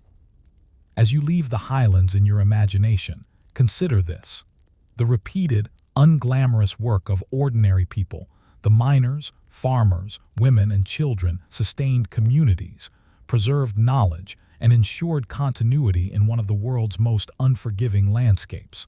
If history remembers the mountains and the mines, it should also remember the ordinary people whose labor made life possible. Story 5: Frostbitten Lives, Daily Survival in Siberian Villages. If you were to step into a Siberian village during the pre-modern era, you would immediately notice the overwhelming presence of cold. The wind bites at exposed skin, snow drifts across the landscape, and the sun barely rises above the horizon during the long winter months. Life in this environment is defined not by extraordinary heroics, but by a constant negotiation with the elements. Here, survival is ordinary, repetitive, and unglamorous, but it is essential. Every breath, every task, and every movement is measured against the harshness of the climate. Daily life begins with preparation. Villagers wake before dawn to tend fires, ensuring that homes remain heated against temperatures that can plummet far below freezing. You would notice the careful stacking of firewood, the slow kindling of embers, and the meticulous management of fuel. Without consistent heat, illness and death are immediate threats. You would also see women preparing the day's food, boiling water for both cooking and sanitation, and layering skins and furs to protect their families. The ordinary routines of the household are the very mechanisms of survival, repeated daily with unwavering attention. Food is central to life in Siberia, yet it is always scarce. Villagers rely on a combination of hunting, fishing, preserved meats, grains, and foraged roots. You might observe a hunter checking traps along frozen rivers or trekking miles through snow to find game. Fish are caught under the ice, stored for months in cold storage pits, and consumed sparingly. Families ration what they have carefully, measuring portions with precision, boiling or drying food to extend its shelf life. Every act, however mundane, is a calculated effort to stretch limited resources over the long winter. Water management, often overlooked, is crucial in these frozen lands. Rivers and lakes may be frozen solid for months, requiring villagers to chop through ice to access drinking water. Snow and ice are collected, melted, and boiled to ensure cleanliness. You would notice that even minor lapses contaminated water. Neglected purification could lead to dysentery or other illnesses that threaten survival. Ordinary vigilance, repeated every day, is what keeps households alive. Housing is designed for endurance rather than comfort. Log cabins or semi-subterranean homes are insulated with sod, moss, and fur. You might see families constantly reinforcing walls and roofs, sealing cracks with clay or straw, and ensuring that smoke from stoves ventilates properly to prevent suffocation. Repairs are routine, often repeated season after season, because neglect can have immediate consequences. Even the simplest tasks, stacking firewood, patching walls, checking for drafts, become acts of survival. Clothing is another essential factor. Villagers wear layers of furs, skins, and wool, meticulously patched and maintained throughout the year. You would notice women sewing and mending garments constantly, ensuring that every stitch prevents frostbite and hypothermia. Children participate early in learning these skills, observing elders and practicing care in handling materials. Ordinary labor here is not merely practical, it is life-preserving, and it requires both patience and attention to detail. Health is precarious in Siberia's extreme climate. Cold-related illnesses, frostbite, respiratory infections, and malnutrition are persistent threats. You might see women preparing herbal remedies, monitoring the sick and administering care, all while continuing the daily tasks of fire maintenance, cooking, and cleaning. Survival depends on repetition, repeated attention to hygiene, warmth, nutrition, and community vigilance. Each small act compounds to preserve life, and failure in even one domain can have severe consequences. The psychological demands of isolation are equally significant. Villages are remote, often separated by hundreds of kilometers from the nearest settlements. Communication with outsiders is limited, and news travels slowly. You would observe how communities develop routines and rituals to maintain morale, storytelling by the fire, singing traditional songs, and organizing small communal tasks. These ordinary activities are vital for mental endurance, reinforcing social bonds, and creating a shared rhythm that sustains life in extreme conditions. Children and the elderly play specific roles in survival. Children assist with chores, fetching water, tending small livestock, and helping in food preservation. Elderly villagers, while less physically capable, contribute knowledge, seasonal patterns, hunting strategies, and herbal remedies. You would notice that each member of the community has a function, and the repeated, ordinary contributions of all individuals are what sustain survival. It is not heroic feats, but persistent effort that maintains life. Even communal tasks are structured by repetition and necessity. Hunting parties coordinate to trap game efficiently. Villagers repair snow fences to protect crops and homes, and seasonal preparations for winter involve every household member. You might witness a coordinated effort to maintain frozen river pathways for trade and communication, or the communal storage of food and fuel to ensure equitable distribution. These acts, mundane and repetitive, are critical to survival and exemplify how ordinary work underpins community endurance. The monotony of survival can obscure its significance. Days blend together in cycles of work, rest, and vigilance, yet each repetition builds resilience. You would notice that survival depends not on extraordinary courage or skill, but on persistence, careful observation, and the consistent execution of ordinary tasks. Every loaf of bread preserved, every fire maintained, every stitch mended, contributes incrementally to the endurance of the community. As winter stretches into months, the cumulative effect of this labor becomes evident. Families eat enough to survive, homes remain insulated against freezing temperatures, and illness is mitigated through constant attention. Life continues not because of singular heroics, but because of repetition, endurance, and practical knowledge transmitted across generations. Ordinary labor, repeated over and over, is the silent force that preserves life. Yet history often overlooks these acts. Records of Siberian communities emphasize exploration, conquest, or imperial expansion, rarely acknowledging the ordinary day-to-day survival that sustained human life in extreme climates.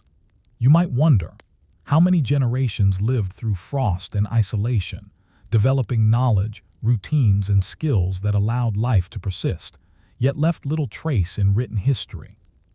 How much of civilization's endurance relies on ordinary human labor, invisible to the chronicles of kings, explorers, or generals? By nightfall, the village settles into a fragile rhythm. Fires glow in cabins, water is carefully rationed, food is portioned, and every individual rests briefly before another day begins. Survival here is quiet, repetitive, and uncelebrated, yet it is profoundly effective. In the frostbitten Siberian villages, ordinary labor endurance, repetition, and careful attention becomes the greatest force preserving life, even when history forgets to acknowledge it. As the weeks of winter unfold, life in Siberian villages reveals the remarkable strategies that ordinary people develop to survive extreme cold and isolation. If you were to walk through these settlements, you would notice that every task, every movement, and every routine is shaped by the environment. Survival is not about dramatic heroics. It is about repetition, endurance, and careful observation, small, ordinary acts accumulated over time that sustain life. Water remains a constant challenge. Rivers and lakes are frozen for much of the year, and snow must be collected, melted, and boiled for drinking, cooking, and cleaning. You would observe villagers taking turns breaking ice, carefully storing fresh water, and monitoring for contamination. Each morning, every household checks water supplies, ensuring that no one runs out during the day. A single oversight, a frozen pipe, contaminated ice, or insufficient water could trigger illness and disrupt the delicate balance of daily survival. Ordinary vigilance, repeated constantly, is the backbone of life here. Food preparation and preservation dominate daily labor. Villagers rely on hunting, fishing, and stored provisions, yet winter scarcity demands careful planning. You might see families drying fish over slow fires, salting meat, and fermenting grains for long-term storage. Women and children participate in every stage of this process, cutting, arranging, and monitoring food to prevent spoilage. Meals are small but nutritionally calculated to sustain energy in the cold. You would notice that each repetitive action, stirring a pot, flipping drying racks, checking salted fish, is critical to survival, and that missing even a single step could result in food loss or malnutrition. Housing, meanwhile, requires continuous attention. Log cabins or semi-subterranean homes must remain insulated against the biting cold. You would see villagers repairing roofs, reinforcing walls with sod and moss, sealing drafts, and maintaining stoves. Fires are kept burning day and night, and smoke is carefully managed to provide warmth without suffocating inhabitants. Even minor lapses, a neglected roof patch or a fire left to smolder, can quickly threaten the safety of an entire household. Ordinary labor, repeated consistently, preserves life.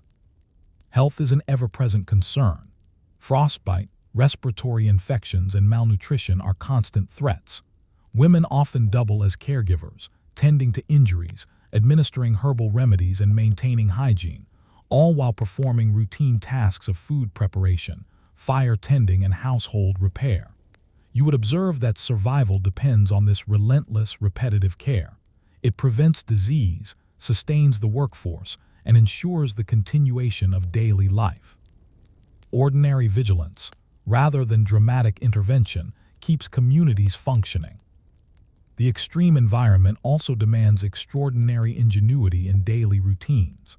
Hunters adapt their traps and techniques to frozen terrain, sometimes digging tunnels beneath ice or crafting specialized snares to catch game. Fishermen drill holes in rivers, timing their efforts to minimize the risk of hypothermia. Farmers preserve roots and grains in permafrost cellars, understanding the seasonal cycles that dictate spoilage.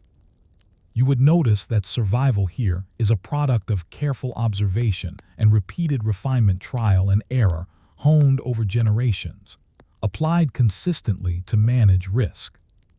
Social cooperation is essential. Villagers rarely survive alone.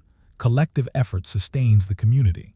You might observe neighbors helping each other transport firewood, repair roofs, or monitor water channels. Communal meals are shared during long periods of labor, providing both sustenance and psychological support.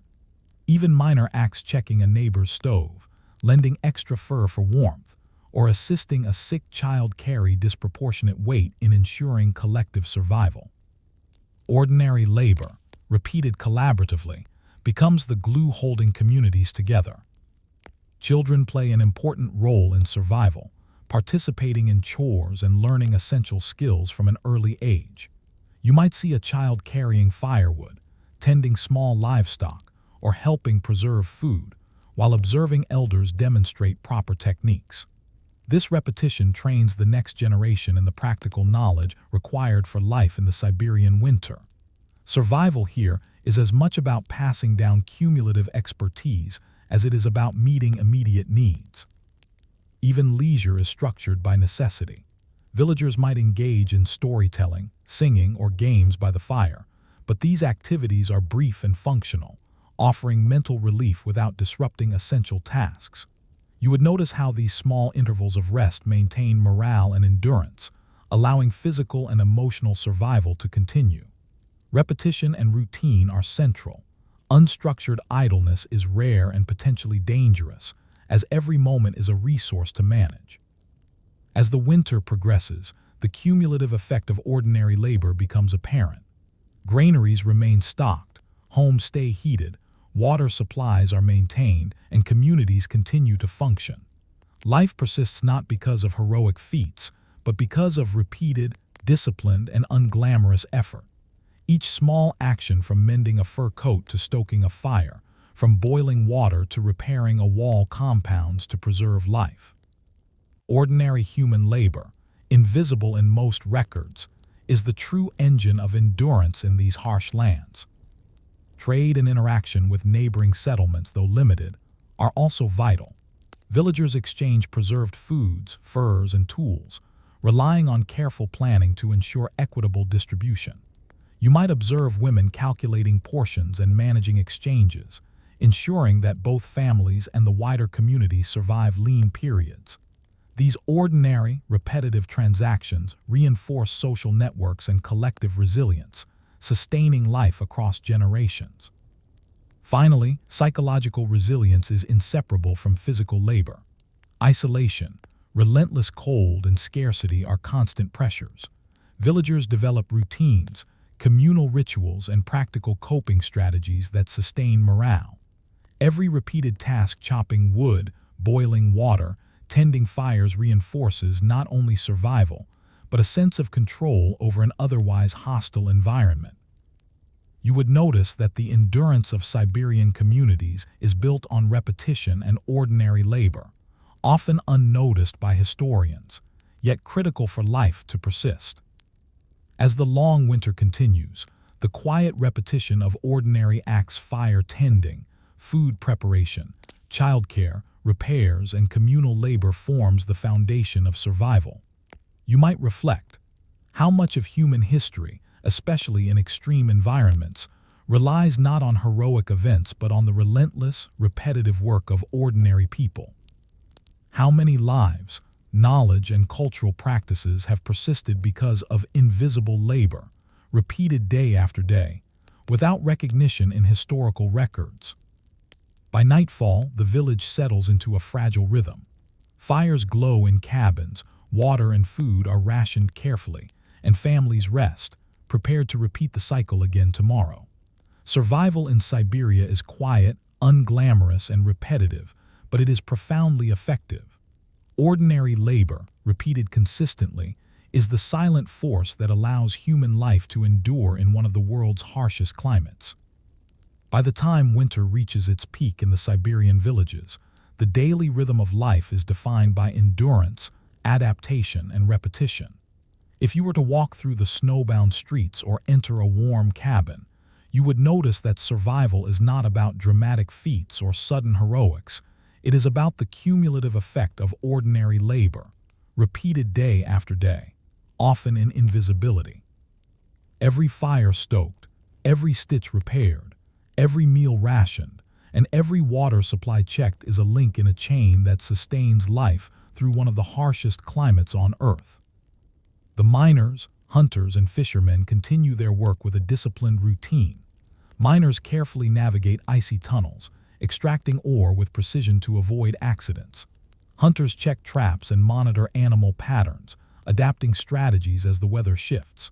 Fishermen maintain holes in frozen rivers, timing their efforts to avoid both hypothermia and the depletion of stocks. You would notice that these tasks, while repetitive, are honed through experience, observation, and communal knowledge.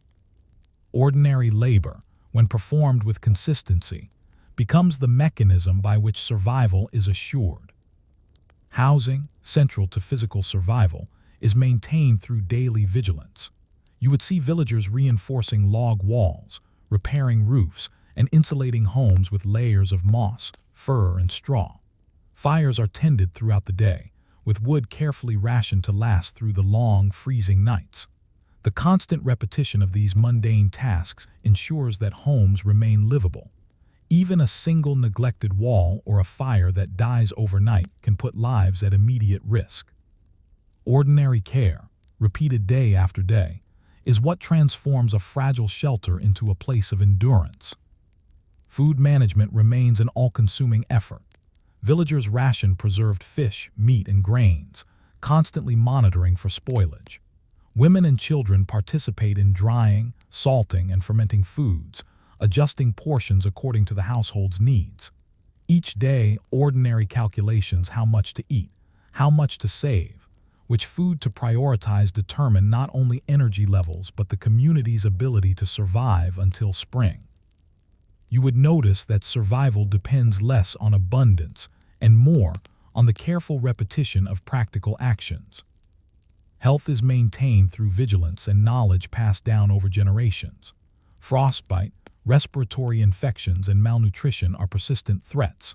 You might observe women applying herbal remedies, monitoring the sick, and ensuring proper nutrition and warmth. Every ordinary act, massaging stiff limbs, boiling water for cleanliness, mending clothing to prevent frostbite, becomes essential for survival. It is in these repeated, often invisible actions that life is preserved. Heroism is not required, endurance is. Social cooperation is a defining feature of Siberian survival. Villagers rely on one another to transport firewood, repair homes, and share food. You would notice communal labor during the harshest days, when isolation or storms prevent individual households from completing essential tasks alone.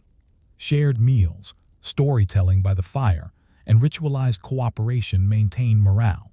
Even the simplest acts, such as lending a fur or assisting with childcare, carry profound significance. The repeated patterns of cooperation reinforce the social bonds that make survival possible. Children, as active participants in daily labor, learn essential survival skills early. You might see a child carrying firewood across a frozen yard, tending a small animal, or helping preserve food under the watchful eye of an elder. These repetitions are not mere chores.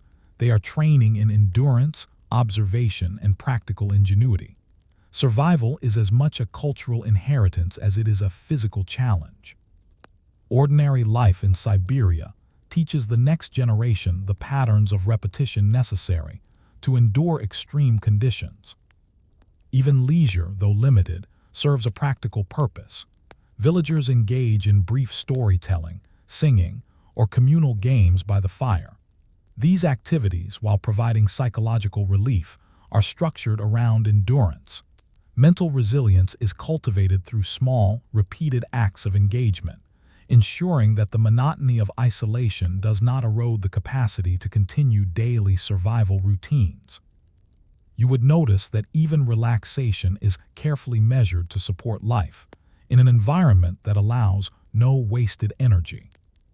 Over the course of winter, the cumulative effects of ordinary labor are evident.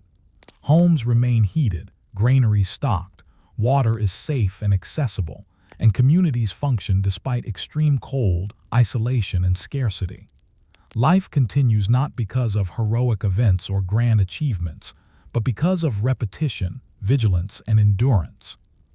Ordinary labor, unrecorded, uncelebrated, and mundane, is the invisible force preserving existence in one of the planet's most unforgiving regions.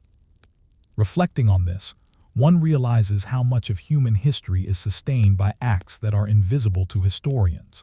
Siberian villagers preserved knowledge of survival through repeated practice: fire maintenance, food preservation, housing repair, and social cooperation. Generations survived because ordinary labor became a reliable system for enduring scarcity, isolation, and environmental danger. You might ask, how many other societies have persisted through ordinary, repetitive acts of care, unnoticed by history, yet fundamentally essential to survival? By the end of winter, villagers have not achieved heroic feats, but they have accomplished something far more essential. Life has endured. Fires glow in homes, water is available, food stores remain sufficient, and the sick have been tended. Children and elders alike have learned the patterns necessary to persist. The ordinary acts repeated over weeks, months, and years have accumulated into survival itself. History often overlooks these stories, focusing instead on conquest, exploration, and politics. Yet the true foundation of Siberian survival, and indeed human endurance, lies in these unglamorous acts. Every stitch repaired, every fire tended, every fish dried, every canal cleared, and every act of care, though invisible in historical chronicles, enabled communities to persist through one of the harshest climates on Earth. As you leave the village in your imagination, one thought remains: the endurance of life depends less on dramatic events and more on ordinary human labor repeated day after day, generation after generation. The frostbitten lives of Siberian villagers demonstrate that the quiet, persistent, and repetitive work of ordinary people is the hidden engine of survival and ultimately, of history itself. Story 6: Endless Harvest, Peasant Life in Medieval Europe. If you were to step into a medieval European village, the first thing you would notice is the rhythm of labor that dominates every aspect of life. From dawn until dusk, peasants are engaged in repeated, ordinary tasks that ensure survival.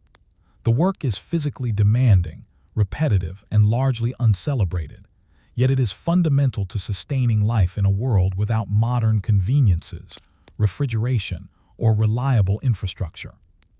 History often remembers kings, wars, and noble deeds, but the survival of communities relied on the quiet, persistent labor of ordinary people, labor that was anything but glamorous. The day begins with the rising sun. You would see men and women tending animals, preparing food, and readying tools for the day's work. Cows must be milked, chickens fed, and fields inspected for frost or pests.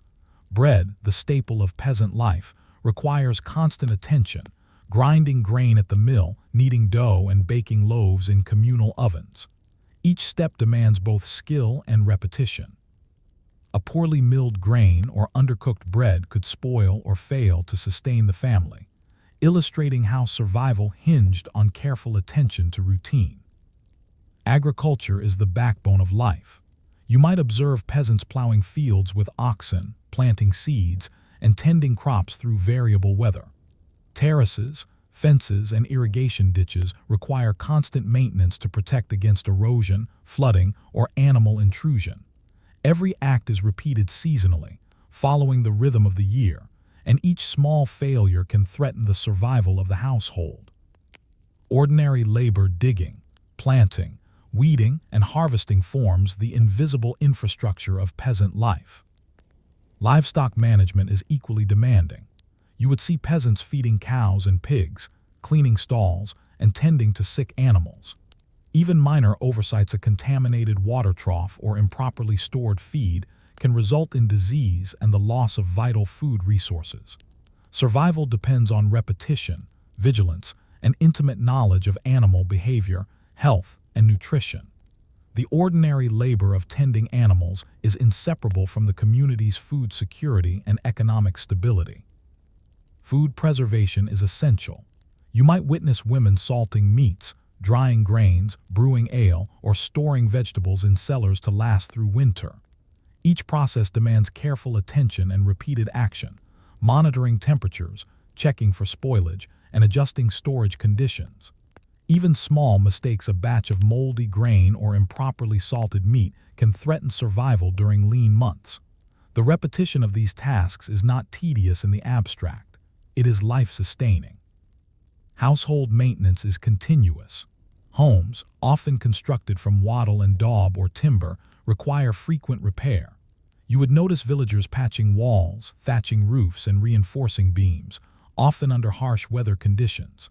Firewood must be collected and chopped, water carried from nearby wells or streams, and stoves maintained to ensure warmth and cooking capacity. Ordinary tasks are repeated daily, week after week, forming the invisible scaffolding that allows life to continue. Health and hygiene, precarious by modern standards, require constant attention. Water may be drawn from shared wells, often contaminated, and illness can spread quickly. Women and elders tend to minor injuries, supervise childbirth, and administer herbal remedies. You would observe that repetitive acts, cleaning floors, boiling water, tending wounds, and preparing medicinal herbs, are essential to prevent disease. Ordinary labor sustains not just comfort, but survival itself. Social cohesion is crucial. Peasants work collectively to maintain communal infrastructure, repairing roads, maintaining bridges, and constructing barns or fences. You might see neighbors assisting each other with harvests, sharing labor to ensure crops are gathered on time, or helping a family repair a damaged roof before winter. These repeated acts of cooperation reinforce social networks and provide resilience against environmental and economic challenges. Ordinary labor, repeated collaboratively, is the unseen force that allows communities to endure. Children participate early, learning the skills necessary for survival. You would see them helping with milking, collecting firewood, tending chickens, or assisting with food preservation. Each repetition instills knowledge, endurance, and practical skill. Survival is taught through daily participation in ordinary tasks, not through formal instruction or heroic events. These small, repetitive contributions form the foundation of continuity, passing accumulated knowledge from one generation to the next. Even leisure is intertwined with survival. Festivities and religious observances punctuate the year, providing brief respite from labor, yet they are structured to accommodate work requirements. For example, a village festival may coincide with a lull in planting or harvesting, ensuring that celebrations do not compromise food production or household maintenance. You would notice that even recreation is measured, repetitive, and ultimately functional, reinforcing the rhythms of survival. The cumulative effect of these ordinary acts is striking. By the end of each day, fields are tended, livestock fed, fires maintained, and homes reinforced against the coming night. Food stores are carefully monitored, and essential skills are practiced and reinforced. Life continues not because of heroic feats or singular events, but because of repetition, diligence, and careful attention to small, unglamorous tasks. Ordinary labor is, in effect, the engine of survival. History often overlooks this labor. Chronicles and annals celebrate kings, battles, and monumental events, yet the endurance of society depends on the quiet, persistent work of peasants. You might reflect, how many generations survive through daily repetition, observation, and effort, leaving little trace in recorded history? How many of the skills, adaptations, and strategies required for survival were preserved through ordinary labor alone? As the sun sets over the fields, you would see the culmination of a day's ordinary labor. Smoke rising from chimneys, livestock sheltered, food stores secured, and villagers resting briefly before another day begins. Survival in medieval Europe is quiet, unglamorous, and repetitive, yet profoundly effective. Ordinary labor repeated day after day is the hidden force that allows life, communities, and societies to persist. And as you leave the village in your imagination, one thought remains. The endless harvests of peasant life, repeated over centuries, have silently sustained civilizations, feeding armies, supporting economies, and preserving human life. The labor may be ordinary, the actions repetitive, but without it, history itself would look very different.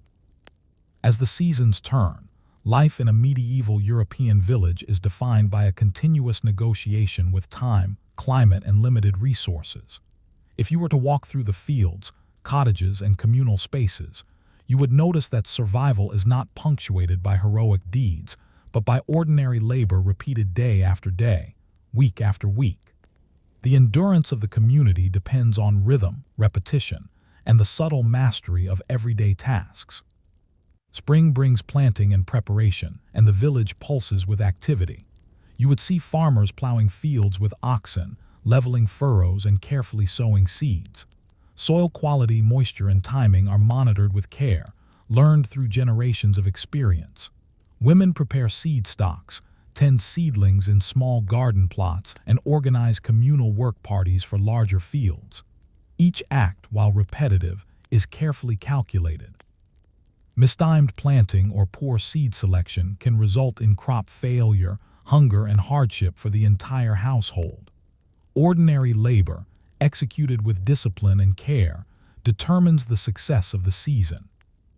Water management is equally vital. Irrigation channels, wells, and rainwater collection systems must be maintained to ensure crops survive periods of drought or excessive rain.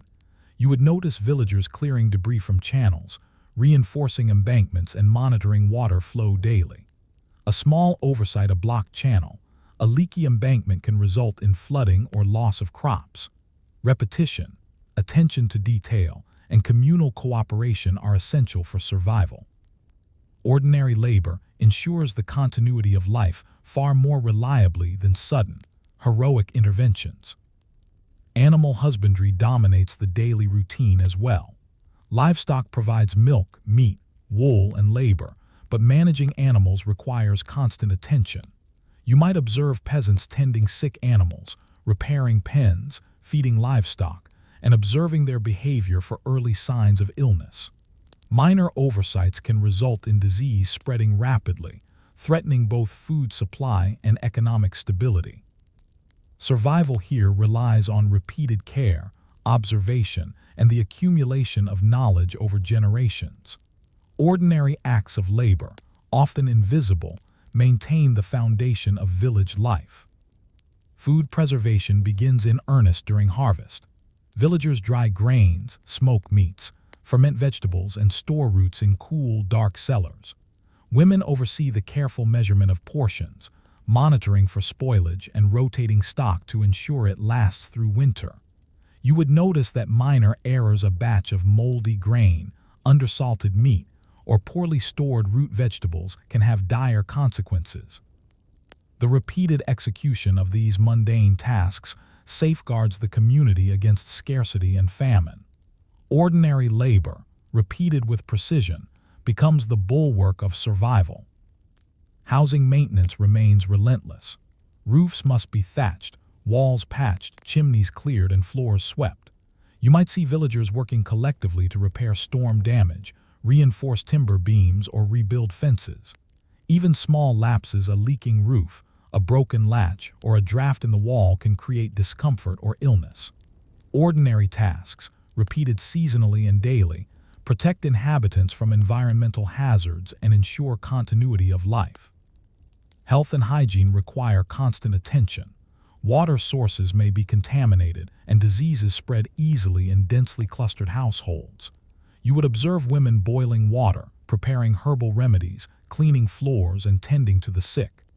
Each repeated act of care, though unglamorous, prevents illness, maintains productivity, and sustains life.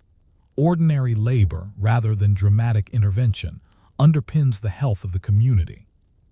Economic pressures are ever present. Peasants often owe rents, tithes, and labor obligations to landlords. You might see them transporting goods to market, bartering for essential supplies, or calculating how much grain to set aside for both personal use and obligations. These repeated calculations, careful record-keeping, and negotiation ensure that households can meet both survival needs and social obligations. Ordinary labor, whether in the fields or in the marketplace, sustains both life and social structure. Children are essential participants in the labor system. You would see them gathering firewood, tending small animals, carrying water, and assisting in food preservation. Each repeated task is a lesson in endurance, observation, and practical skill. These ordinary contributions train the next generation to survive in a challenging environment. Knowledge is transmitted not through formal education, but through observation, imitation, and repetition.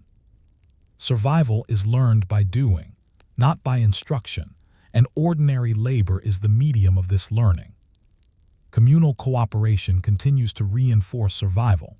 Villagers organize work parties for planting, harvesting, and construction, ensuring that tasks too large for a single household are completed efficiently.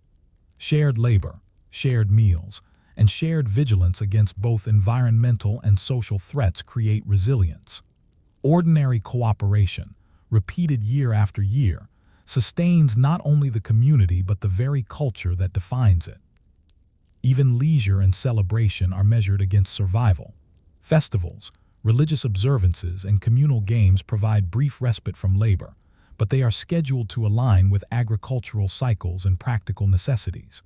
You might observe villagers pausing briefly to celebrate the harvest or honor a patron saint, only to return immediately to fields, homes, and livestock.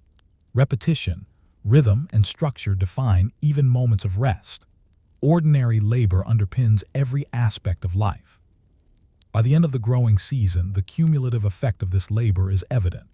Fields yield harvests, animals are healthy, granaries are stocked, homes are maintained, and knowledge has been passed to the next generation. Life continues not because of heroic events but because of repetition, endurance, and the careful execution of ordinary acts. Ordinary labor, though largely invisible to history, sustains communities, feeds families, and maintains civilization. You might reflect on this. How many generations of peasants endured scarcity, disease, and environmental challenges, preserving life through repetition and ordinary labor? How much of European civilization owes its continuity to invisible acts, repeated day after day, rather than the deeds of nobles, soldiers, or kings? As dusk settles over the village, smoke rises from chimneys, fields lie tended, animals are sheltered, and families rest briefly before another day begins. Survival is quiet, repetitive, and unglamorous, yet it is effective. Ordinary labor performed consistently over years and generations is the hidden engine of endurance, the invisible scaffolding upon which history quietly rests. As the year advances toward winter, the daily rhythm of peasant life in medieval Europe reaches a culmination of repetition, endurance, and quiet resilience. If you were walking through the village, you would see that survival is not defined by grand gestures or heroic feats, but by the accumulation of countless ordinary actions. Feeding animals, maintaining fields, repairing homes, and preserving food. Each repeated act contributes incrementally to the household's ability to endure harsh conditions, scarcity, and the demands of social obligations. Ordinary labor, invisible to most historical accounts, forms the foundation of life itself. The harvest season, a critical period for survival, demonstrates the extraordinary importance of ordinary work. You would see men and women working from dawn until dusk, gathering crops from fields that stretch across rolling hills. Each sheaf of wheat, each basket of vegetables, and each ear of corn is a product of months of continuous labor plowing, planting, weeding, and tending. Even minor mistakes during harvest can have severe consequences. Bruised grain, lost crops, or poorly stored produce may mean hunger for months. The repetition of ordinary labor performed precisely and diligently is what transforms labor into sustenance. Food preservation continues to dominate the household's focus. Women carefully dry, salt, ferment, and store provisions for the winter months. You would notice that each step requires careful monitoring. A batch of meat must be turned regularly, grains need to be protected from moisture, and vegetables stored in cool cellars must be checked for spoilage. The labor is repetitive and time-consuming, yet it ensures that families have enough to survive the cold months ahead. Ordinary acts, repeated faithfully, are the difference between life and starvation. Housing remains under constant maintenance. Roofs, walls, and chimneys are repaired and reinforced in anticipation of winter storms. You would see villagers shoring up beams, patching gaps, and insulating their homes with clay, straw, or moss. Fires are carefully tended, and smoke is managed to prevent suffocation while providing warmth. A single neglected roof tile or drafty wall can compromise the household's safety and comfort. It is the daily repetition of these small tasks that transforms a fragile structure into a place of survival. Livestock care remains essential. Animals provide milk, eggs, meat, wool, and labor, but they require constant attention to remain healthy. You might see peasants inspecting cows for illness, repairing pens, feeding livestock, and collecting eggs. Even minor oversights, a contaminated trough, poorly stored feed, or a neglected sick animal can threaten both food supply and household economy. Ordinary labor, repeated consistently, is what allows both humans and animals to endure the winter. Health, ever precarious in pre-modern Europe, is sustained through vigilance and cumulative knowledge. Women tend minor injuries, assist with childbirth, prepare herbal remedies, and ensure that the household remains clean and hygienic. Each repetitive act, scrubbing floors, boiling water, tending wounds, is essential to prevent disease. Ordinary care, multiplied across the household and community, determines who survives and who does not. Heroism is rare. Persistence and repetition are paramount. Economic survival is intertwined with physical labor. Peasants continue to fulfill obligations to landlords and the church, transporting goods, paying tithes, and participating in communal work. You would observe careful planning, negotiation, and repeated calculations. How much grain can be spared, how much labor can be offered, and how to balance household needs with social obligations. Ordinary, repeated acts of calculation, planning, and work are essential to sustaining the household within a larger economic framework. Children, deeply integrated into daily labor, are crucial to the household's endurance. You might see them helping with chores, collecting firewood, tending small livestock, and observing elders at work. Each repeated task teaches practical skills, patience, and resilience. Survival is learned through doing, and knowledge of labor practices, food preservation, and household management is passed down with repetition. Ordinary labor is simultaneously work and education, shaping the next generation's capacity to endure. Communal cooperation continues to reinforce the village's resilience. Peasants organize collective harvests, repair infrastructure, and assist neighbors in times of need. Shared meals, coordinated labor, and mutual oversight provide both practical and psychological support. Even minor acts, helping to repair a fence, lending a tool, or assisting with firewood collection, have amplified effects on the community's capacity to survive. Ordinary, repeated cooperation ensures continuity in a world that allows no room for individual isolation. By the end of the year, the cumulative effect of ordinary labor becomes clear. Granaries are stocked, homes are maintained, livestock is healthy, and knowledge has been passed to the next generation. Life continues not because of dramatic or heroic events, but because of repetition, discipline, and careful attention to small, unglamorous acts. Ordinary labor is the invisible engine that sustains both households and communities, quietly supporting the larger structures of society. Reflecting on this, one might wonder, how much of European history, and indeed the endurance of civilization, relies on acts that are invisible to chroniclers? The survival of generations of peasants through daily repetition, practical skill, and patient endurance provided the foundation for kingdoms, trade networks, armies, and culture. Ordinary work, largely unrecorded, enabled everything that history remembers as monumental achievements. As dusk falls over the village, smoke rises from chimneys, livestock settle into barns, and families rest after a day of tireless, repetitive labor. Survival has been achieved not through heroism or exceptional acts, but through countless ordinary actions repeated day after day, season after season. The invisible persistence of ordinary people feeding animals, tending fields, repairing homes, preserving food, and teaching children is what sustained life, society, and civilization itself. History often forgets the peasants who labored endlessly to preserve life, yet their repetition, endurance, and quiet ingenuity are the true foundation upon which medieval Europe and human civilization more broadly rests. The endless harvests of ordinary labor may appear mundane, but they are the hidden scaffolding of survival, continuity, and, ultimately, history itself. Story 7. Threadbare Survival, Everyday Life in Colonial North America. If you were to step into a small colonial settlement in 17th or 18th century North America, the first thing you would notice is the omnipresence of labor. From dawn until dusk, settlers are engaged in repetitive, physically demanding work designed not for glory but for survival. There are no heroes here in the dramatic sense. Survival is ordinary, slow, and unrelenting.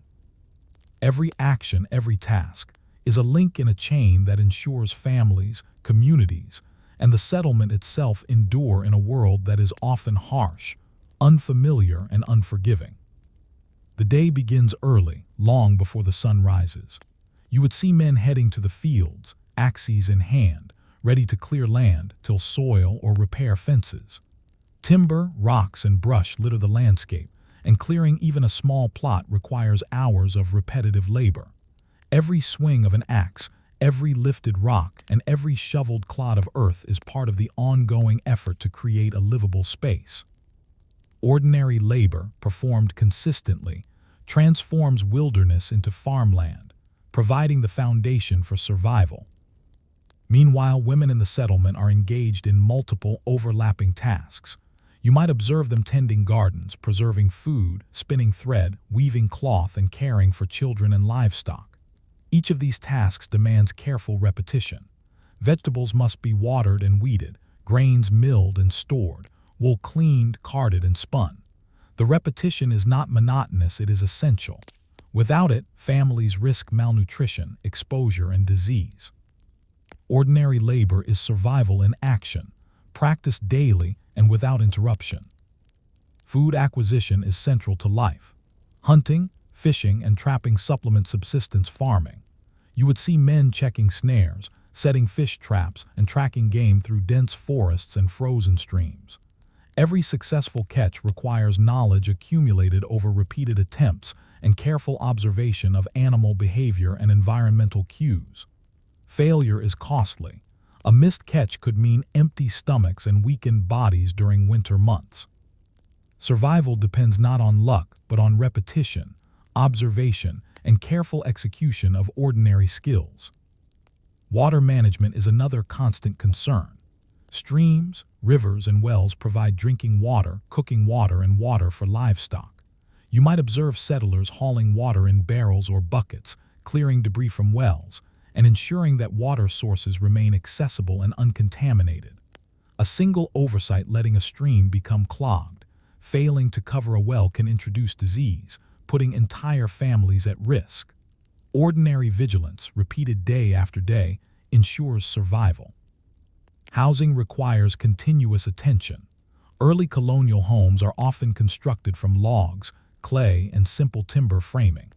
You would notice settlers repairing roofs, patching walls, insulating against winter winds, and reinforcing floors. Fires are tended carefully, ensuring warmth and cooking capacity while preventing accidental house fires. Every minor repair, tightening a joint, replacing a loose plank, fixing a draft contributes incrementally to survival. Ordinary labor, repeated consistently, turns a fragile dwelling into a livable home. Health and hygiene are ongoing challenges. Settlers face unfamiliar diseases, harsh weather, and limited medical knowledge. Women tend to minor injuries, assist with childbirth, administer herbal remedies, and manage daily cleanliness. Every repeated act, boiling water, cleaning floors, tending a wound, preparing medicinal poultices, reduces risk and sustains life. Ordinary acts of care, multiplied across the household and settlement, are the invisible threads that hold the community together. Heroic interventions are rare. Survival is a product of consistent diligence. Social cohesion is essential in these small, isolated settlements. Neighbors work collectively to build barns, repair fences, and clear fields. You might observe communal labor parties where everyone contributes, from children carrying water to men hammering beams. Shared meals, coordinated work schedules, and mutual assistance create resilience against environmental threats, illness, and scarcity. Ordinary cooperation, repeated across seasons and years, ensures the community's survival and continuity. Children participate in labor from a young age, learning essential survival skills through repetition and observation. You would see them carrying water, feeding animals, helping in gardens, and assisting with food preservation. Each task, though small, teaches practical skills, patience, and endurance. Knowledge and competence are transmitted not through formal schooling, but through participation in daily, ordinary labor. Survival is learned, lived, and repeated. Food preservation is a continuous, repetitive effort. Vegetables, grains, and meats must be dried, smoked, salted, or stored in root cellars.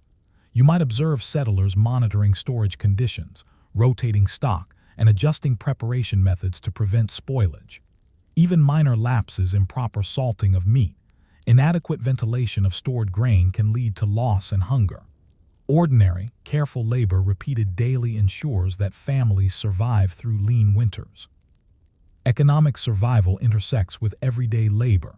Settlers often owe obligations to colonial authorities, landlords, or local markets.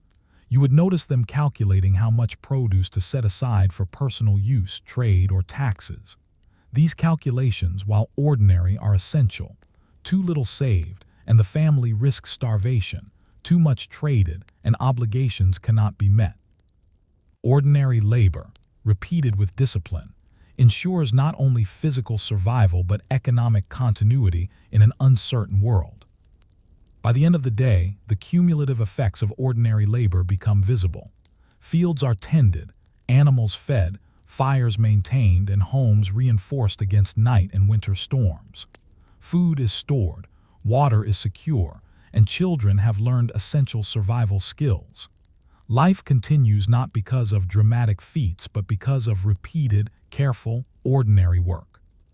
Ordinary labor, the quiet, persistent effort of every household member, is the engine of endurance in a harsh, unpredictable environment. History often overlooks these acts. Chronicles celebrate colonial leaders, battles, and territorial expansion, yet the survival of settlements depends on the repeated, unglamorous labor of ordinary people. You might reflect, how many generations survived because of careful planting, fire tending, water hauling, and food preservation, knowledge and labor largely invisible to historians?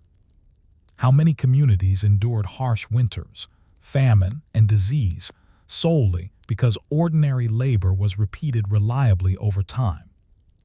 As dusk falls over the settlement, fires glow in cabins, smoke drifts from chimneys, livestock huddle in barns, and families rest briefly before another day begins. Survival is quiet, repetitive, and often unnoticed, but it is profoundly effective. Ordinary labor performed consistently, patiently, and skillfully is the hidden force sustaining life, community, and history itself. As the seasons shift, the lives of settlers in colonial North America are defined by their ability to adapt to a changing environment while maintaining the routines that ensure survival. If you were walking through a village in late summer or early autumn, you would notice the relentless rhythm of labor. Fields are harvested, homes are maintained, livestock cared for, and food stores prepared for the approaching winter. Survival is not a dramatic story of heroism. It is the cumulative effect of repeated, ordinary tasks executed with diligence and patience. Harvesting is perhaps the most critical activity of the year. Fields of maize, wheat, barley, and vegetables must be collected at precisely the right time to avoid spoilage or loss. You would see families working together from dawn until dusk, carrying baskets of produce, stacking sheaves of grain, and thrashing crops. Each action is repetitive but essential. Missed tasks or delays could mean hunger during the winter months. Ordinary labor, repeated daily, transforms potential abundance into tangible survival. Food preservation begins alongside harvest. Vegetables are dried or pickled, grain stored in barrels or granaries, and meat smoked or salted. Women monitor every step, turning vegetables, stirring brine, and checking stored grains for signs of spoilage. Even minor lapses, overlooked moisture, improperly prepared salt, or unmonitored fermentation can lead to significant loss. Repetition is key. The survival of the household depends on meticulous attention to detail, practiced again and again. Ordinary labor becomes life-saving work. Livestock care intensifies as winter approaches. You might observe men reinforcing barns, clearing snow, and ensuring animals have adequate feed. Cows, pigs, chickens, and goats require constant attention. Water must be available, feed measured carefully, and sick animals treated promptly. Even small oversights can result in illness or death, threatening both food supply and economic stability.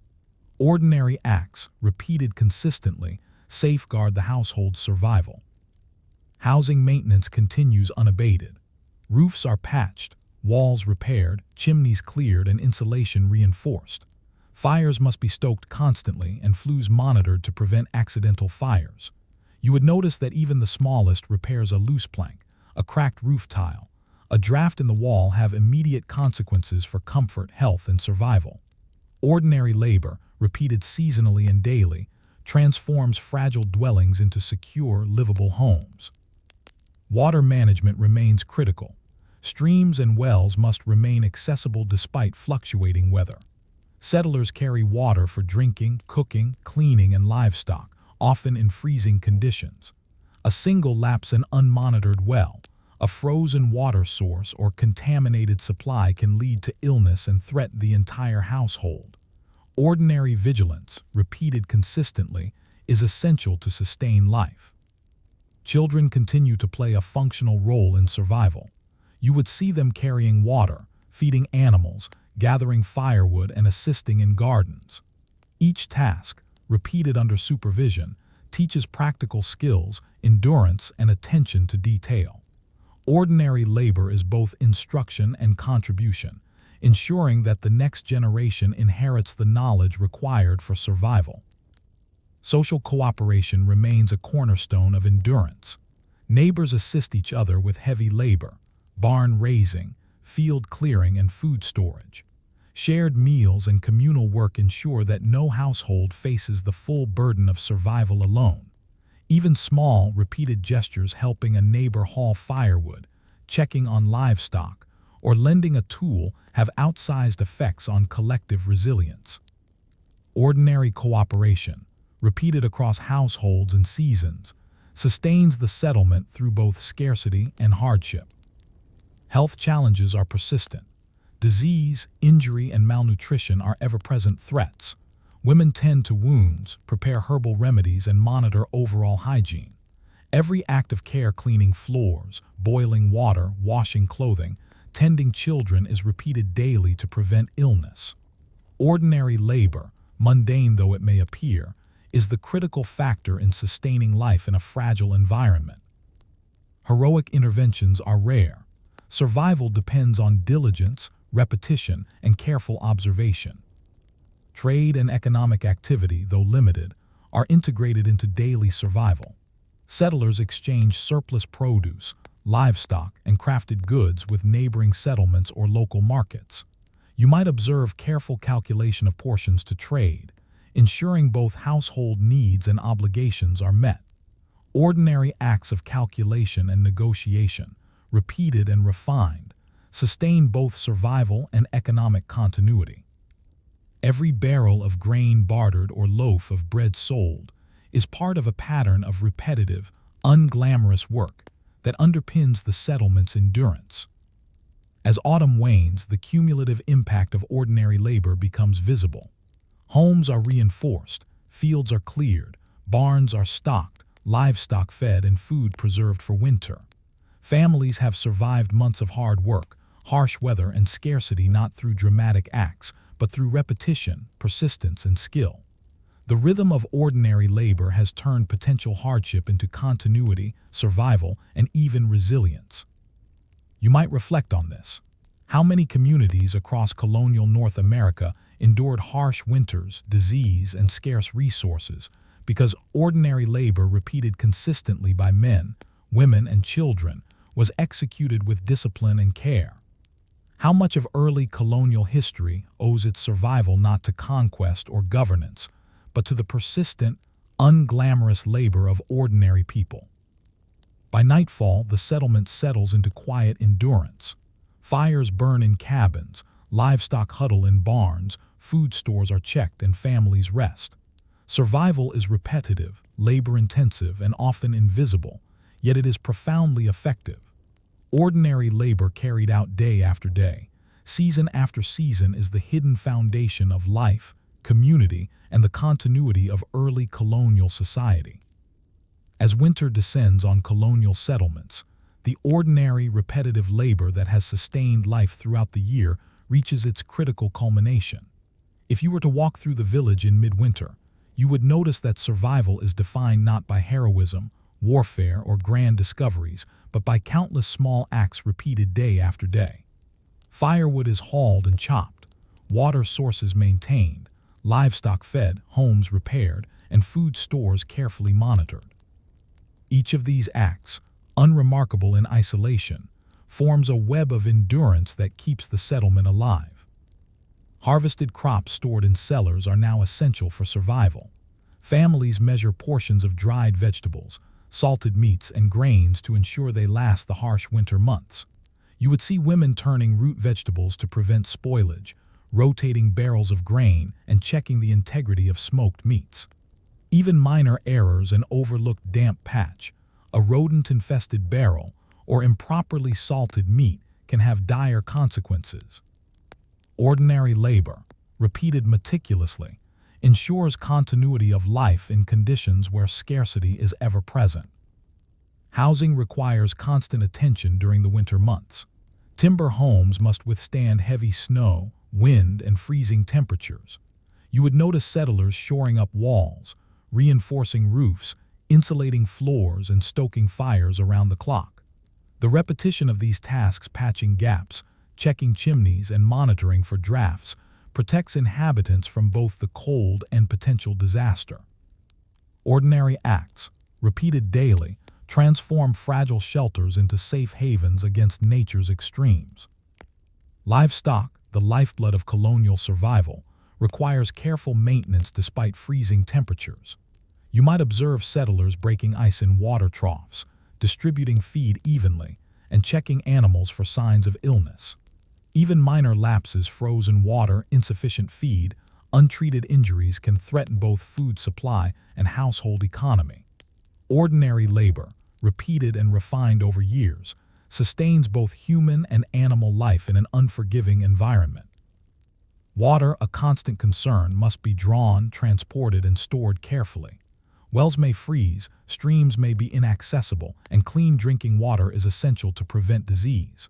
You would notice villagers hauling ice from frozen streams, melting it for use, and ensuring cleanliness through boiling or filtration.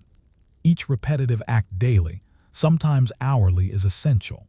Ordinary vigilance, repeated relentlessly, sustains life when the environment offers no leniency. Health maintenance, often invisible, is central to survival. Women tend to children, the elderly, and the sick, preparing herbal remedies, boiling water, cleaning floors, and tending wounds. Every repeated act, washing linens, scrubbing floors, administering poultices, is a layer of defense against the spread of disease. Ordinary labor, mundane though it may appear, is the foundation of resilience, allowing families to endure where heroic interventions alone would fail. Children remain integral to the labor system, learning through repetition. You might observe them carrying firewood, feeding chickens, helping with food storage, or assisting elders with chores. Each repeated task teaches observation, patience, and practical skill. Knowledge is transmitted not in classrooms but through the lived experience of ordinary labor. Survival becomes both a practical and educational enterprise, with every small act contributing to continuity across generations. Social cooperation continues to define endurance. Villagers assist one another with heavy lifting, barn maintenance, and food preparation. Communal labor ensures that no household is isolated in hardship, and repeated acts of support helping with repairs, sharing firewood, or monitoring each other's livestock amplify survival chances. Ordinary cooperation, repeated over seasons and years, forms the social fabric that enables communities to thrive under challenging conditions. As the winter deepens, the cumulative impact of ordinary labor becomes evident. Homes remain intact, granaries are stocked, animals survive, and families endure. Life continues not because of heroic events but because of repetition, diligence, and consistent effort. Ordinary acts, fire tending, food preservation, water hauling, housing repair, and childcare form the invisible scaffolding of survival, quietly shaping the resilience of the settlement. Reflecting on these patterns, one realizes how much of early colonial history relies on invisible work. The survival of settlements was not guaranteed by governance, exploration, or trade alone, but by the persistent, unglamorous labor of ordinary people.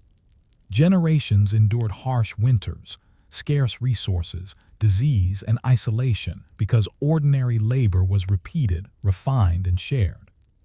History's great events are supported by countless small, repeated acts that remain largely unrecorded. As dusk settles, the settlement rests. Fires burn steadily in cabins, livestock huddle safely in barns, food stores are secured, and families take a brief reprieve from labor before the next day begins. Survival has been achieved through repetition, discipline, and ordinary care rather than heroism or exceptional deeds. The hidden force sustaining life, ordinary labor repeated across households, seasons, and generations, remains largely invisible but is profoundly effective. In leaving the village, one thought lingers. The endurance of life in colonial North America, and indeed much of early history, was built on the quiet, repetitive, and ordinary labor of people whose names were rarely recorded. Fires tended, meals preserved, homes repaired, water drawn, and children taught. The repetition of these acts ensured not only survival, but the continuity of culture, community, and history itself. Ordinary labor may appear mundane, yet it is the hidden engine of life, resilience, and civilization. Story 8: Treading Water. Life in 18th century fishing villages. If you were to step into an 18th century fishing village, the first thing you would notice is the relentless rhythm of labor that defines life by the sea. From dawn until dusk, men, women, and children are engaged in repetitive, physically demanding tasks designed not for glory, wealth, or recognition, but for survival. Heroism is scarce here. Instead, survival is ordinary, repetitive, and exhausting. Every action, hauling nets, repairing boats, preserving fish, is part of a chain that sustains life, keeps families fed, and maintains the fragile economic stability of the village. The day begins before sunrise, with men heading to the docks or the shoreline. Boats are inspected, sails repaired, nets mended, and equipment readied for a day on unpredictable waters. You would observe the repetitive care required. Knots are checked, planks reinforced, and small leaks patched. A single neglected hole, a tangled net, or a miscalculated tide can mean the difference between a successful catch and disaster. Ordinary labor, repeated consistently, transforms fragile vessels into tools of survival. Fishing itself is arduous and repetitive. You might see men rowing boats or managing small sail vessels, casting nets, hauling lines, and sorting catches. Each action demands skill, precision, and repeated effort. Nets are emptied, fish sorted by size and species, and damaged equipment repaired immediately. Even minor errors, misjudging a tide, a torn net, or a mishandled fish can result in loss of food and income. Survival depends not on luck but on repetition, careful observation, and the incremental mastery of ordinary labor. Women in the village are equally engaged, managing both domestic responsibilities and the processing of the day's catch. You would observe them gutting, salting, smoking, and drying fish, sometimes working for hours in cold, damp conditions. Each step is repeated with meticulous care. Improper salting can lead to spoilage, poorly hung fish can attract pests, and missed monitoring can mean wasted food. Ordinary labor, carried out faithfully and without interruption, ensures that families survive lean periods and that preserved fish last through harsh winters. Water management and hygiene are continuous concerns. Saltwater and limited freshwater sources make cleanliness and drinking water critical. Women and children carry water from wells or streams, often over long distances, for drinking, cooking, and cleaning. The repetition of boiling water, scrubbing floors, and washing utensils reduces the risk of illness. Every repeated act, mundane though it may appear, safeguards health and sustains life in a challenging environment. Ordinary vigilance is a lifeline. Housing in fishing villages requires constant attention. Homes are often small, wooden, and exposed to salty winds, storms, and damp. You would notice villagers patching roofs, reinforcing walls, repairing chimneys, and sealing drafts to withstand harsh weather. Fires are carefully tended for warmth, cooking, and drying clothes. Even minor oversights, a loose shingle, a drafty wall, a smoldering hearth can compromise safety and comfort. Ordinary labor, repeated daily and seasonally, transforms fragile structures into secure shelters capable of withstanding the relentless coastal environment. Children contribute actively to survival. You might see them collecting firewood, assisting with nets, feeding domestic animals, or helping with fish preservation. Each repeated task teaches observation, patience, and practical skill. Knowledge of survival is transmitted not through formal schooling, but through everyday, ordinary labor. The repetition of small acts equips the next generation to endure the harsh conditions of coastal life. Economic survival is closely tied to the success of fishing. Villagers barter or sell surplus catch, procure necessary tools, and meet obligations to local markets or merchants. You would observe careful calculation. How much fish to set aside for family consumption, how much to preserve for trade, and how to manage resources for future needs. These acts, though mundane, are repeated continuously and form a crucial part of survival. Ordinary labor, repeated, careful, and disciplined, sustains both life and local economies. Social cohesion reinforces endurance. Villagers work collectively to maintain docks, repair communal equipment, and assist neighbors with large hauls or repairs. You might notice shared labor during storms or emergencies, collective monitoring of tidal patterns, and mutual care for sick or injured members. Even small, repeated acts, helping a neighbor mend a net, lending a boat, or sharing salt, have disproportionate effects on survival. Ordinary cooperation, repeated across households and seasons, sustains the community. By the end of each day, the cumulative effect of ordinary labor is clear. Boats remain seaworthy, fish are preserved, homes maintained, and families fed. Life continues not because of dramatic feats, but because of repetition, diligence, and consistent care. Ordinary labor, the quiet, persistent work of men, women, and children, is the engine that keeps these villages afloat, both literally and figuratively. History often overlooks these acts. Chronicles focus on naval battles, colonial expansion, or economic trade, yet the survival of coastal communities depends on the repeated, unglamorous labor of ordinary people. You might reflect, how many generations endured storms, scarcity, and the mercurial sea simply because ordinary labor was executed reliably, day after day, year after year? How many villages survived famine and disaster through repetition, observation, and ordinary care, rather than heroic intervention? As the sun sets, smoke drifts from chimneys, fish hang drying in the cold air, boats are secured and families rest briefly. Survival is quiet, repetitive, and often unnoticed but profoundly effective.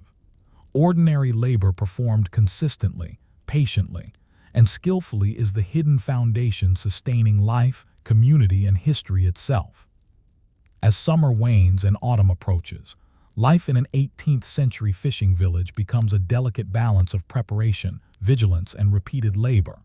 If you were to walk through the docks and narrow streets, you would see the community engaged in a rhythm dictated by the tides, the seasons, and the fragile economy of subsistence.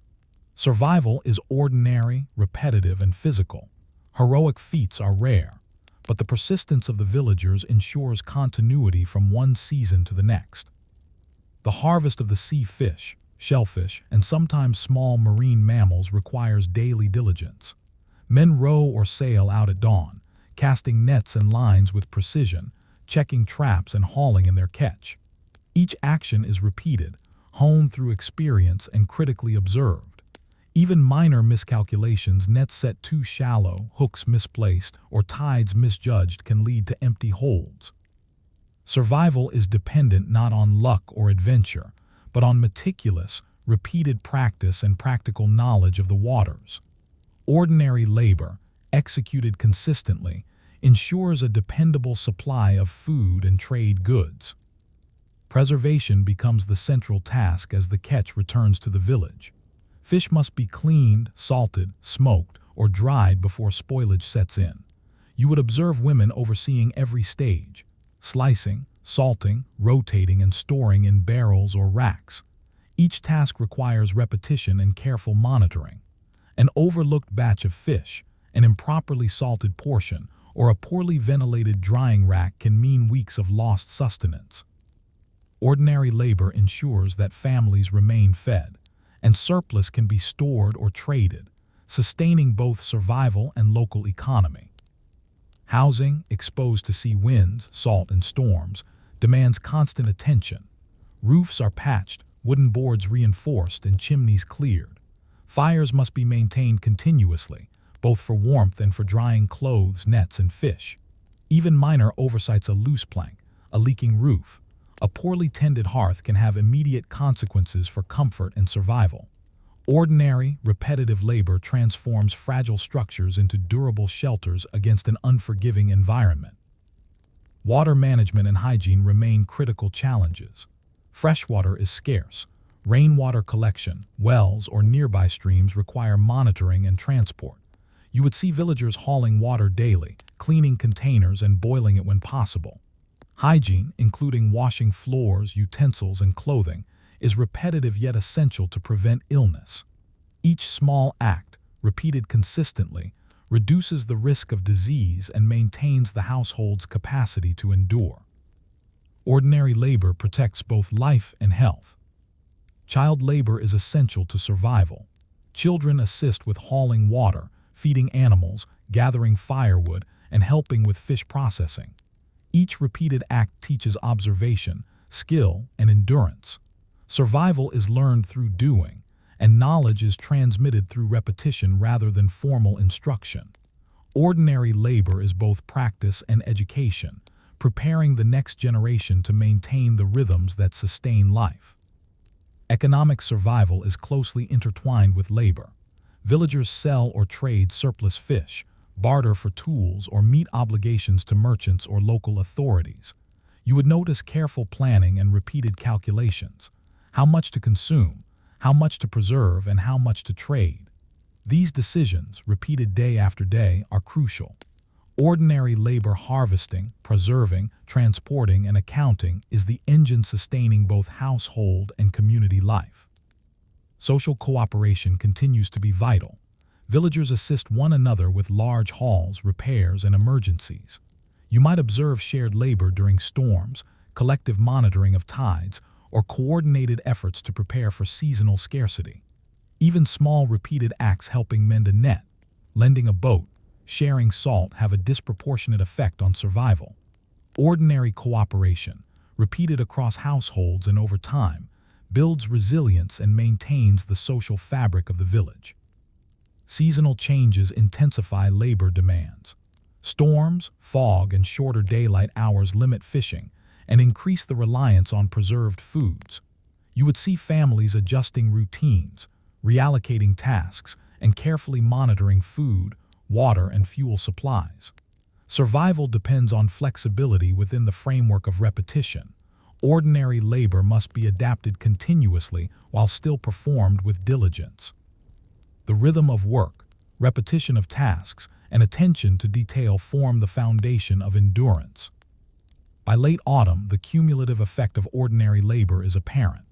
Boats remain seaworthy, fish are preserved, homes are fortified, and families are fed.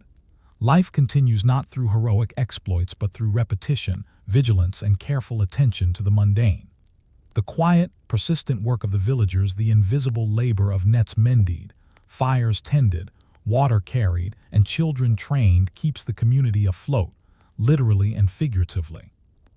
You might reflect, how many generations endured the mercurial sea, harsh winters, and economic uncertainty because ordinary labor was executed reliably, day after day?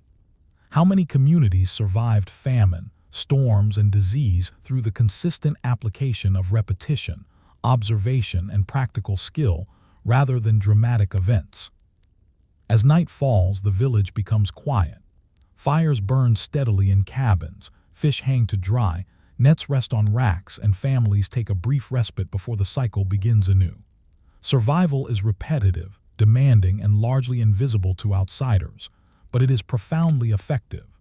Ordinary labor carried out with skill, consistency, and patience is the hidden foundation that sustains life, community, and history itself. As winter tightens its grip on 18th-century fishing villages, the quiet, repetitive labor of the past months reaches its critical purpose, sustaining life through scarcity, cold, and isolation. If you were to walk through the settlement in midwinter, you would notice a world defined by ordinary, unglamorous survival. Fires burn steadily in cabins, fish hang drying in the cold air, boats are secured from ice and storms, and food stores are carefully monitored. Every repetitive act, no matter how small, has contributed to the continued endurance of the community.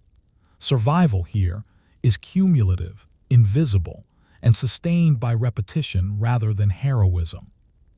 The winter months are a period of vigilance. Preserved fish, salted and smoked during autumn, form the primary food supply. Families measure rations, rotate stock, and check for spoilage. Women inspect barrels and racks daily, ensuring that mold, moisture, or pests do not ruin weeks of labor. Even minor oversights, a damp barrel, a missed inspection, can result in loss of sustenance. Ordinary labor, repeated meticulously, safeguards families through months of scarcity. Survival is embedded in diligence, routine, and observation.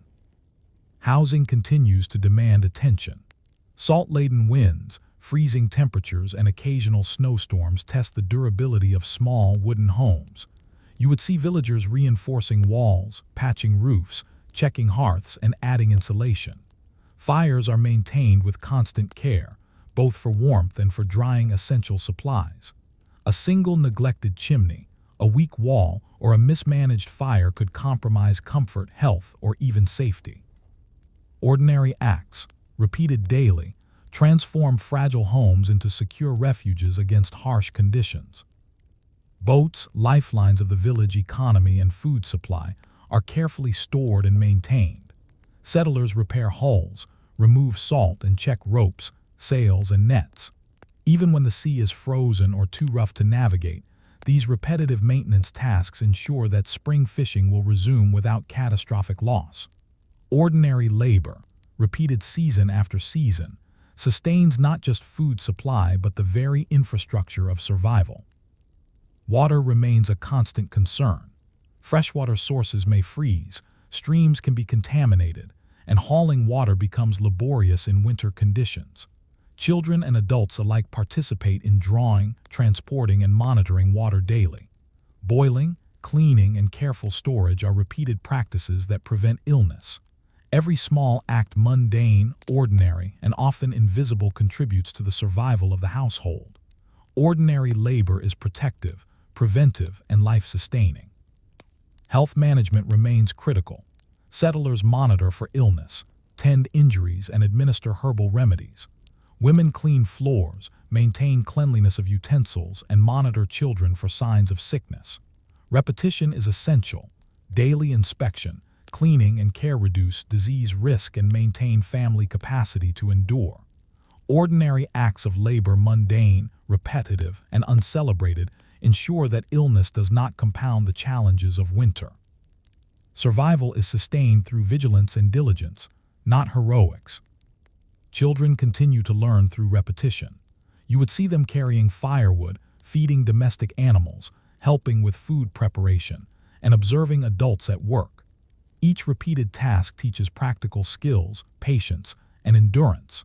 Survival is learned by doing, and knowledge is transmitted across generations through ordinary labor. The repetition of small acts equips the next generation to maintain the patterns of endurance necessary for life by the sea. Social cooperation reaches its peak during winter. Villagers assist one another with firewood, repairs, and food distribution. You might observe neighbors checking on the elderly, sharing provisions, or collaborating on emergency repairs. Even small, repeated acts of assistance, carrying extra wood, lending a boat, helping with fish processing, have amplified effects on the survival of the entire community. Ordinary cooperation, repeated consistently, is the glue that binds the village together. By the time winter is fully established, the cumulative impact of ordinary labor is unmistakable. Families survive, boats are seaworthy, homes are fortified, and food stores last. Life continues not through dramatic deeds or heroic events, but through repetition, diligence, and careful attention to the ordinary. The quiet, persistent labor of men, women, and children, nets repaired, fires tended, water hauled, fish preserved, keeps the village alive and resilient. Reflecting on these rhythms, one realizes how much of coastal history relies on acts that are largely invisible. The survival of generations of villagers was ensured not by conquest, navigation, or trade alone, but by the repetition of ordinary labor. Small, careful, unglamorous acts performed day after day. These acts preserved life, sustained the economy, and maintained social cohesion in a harsh, unpredictable environment. Ordinary labor was, and remains, the hidden engine of endurance and continuity. As night falls over the village, smoke drifts from chimneys, animals rest safely, and families take a brief respite before the daily cycle resumes. Survival has been achieved not through heroism, but through repetition, discipline, and care. The persistent, ordinary labor of countless unrecorded individuals repairing nets, hauling water, stoking fires, preserving fish, and teaching children is what allowed life to persist against the sea, the weather, and scarcity. History often forgets these invisible acts, yet the endurance of coastal fishing communities, their capacity to persist from season to season, and their ability to pass knowledge to subsequent generations rests entirely on ordinary labor. Fires tended, nets mended, food preserved, and children trained. Repetition is the quiet rhythm that sustains life, and it is ordinary labor that forms the hidden scaffolding of history.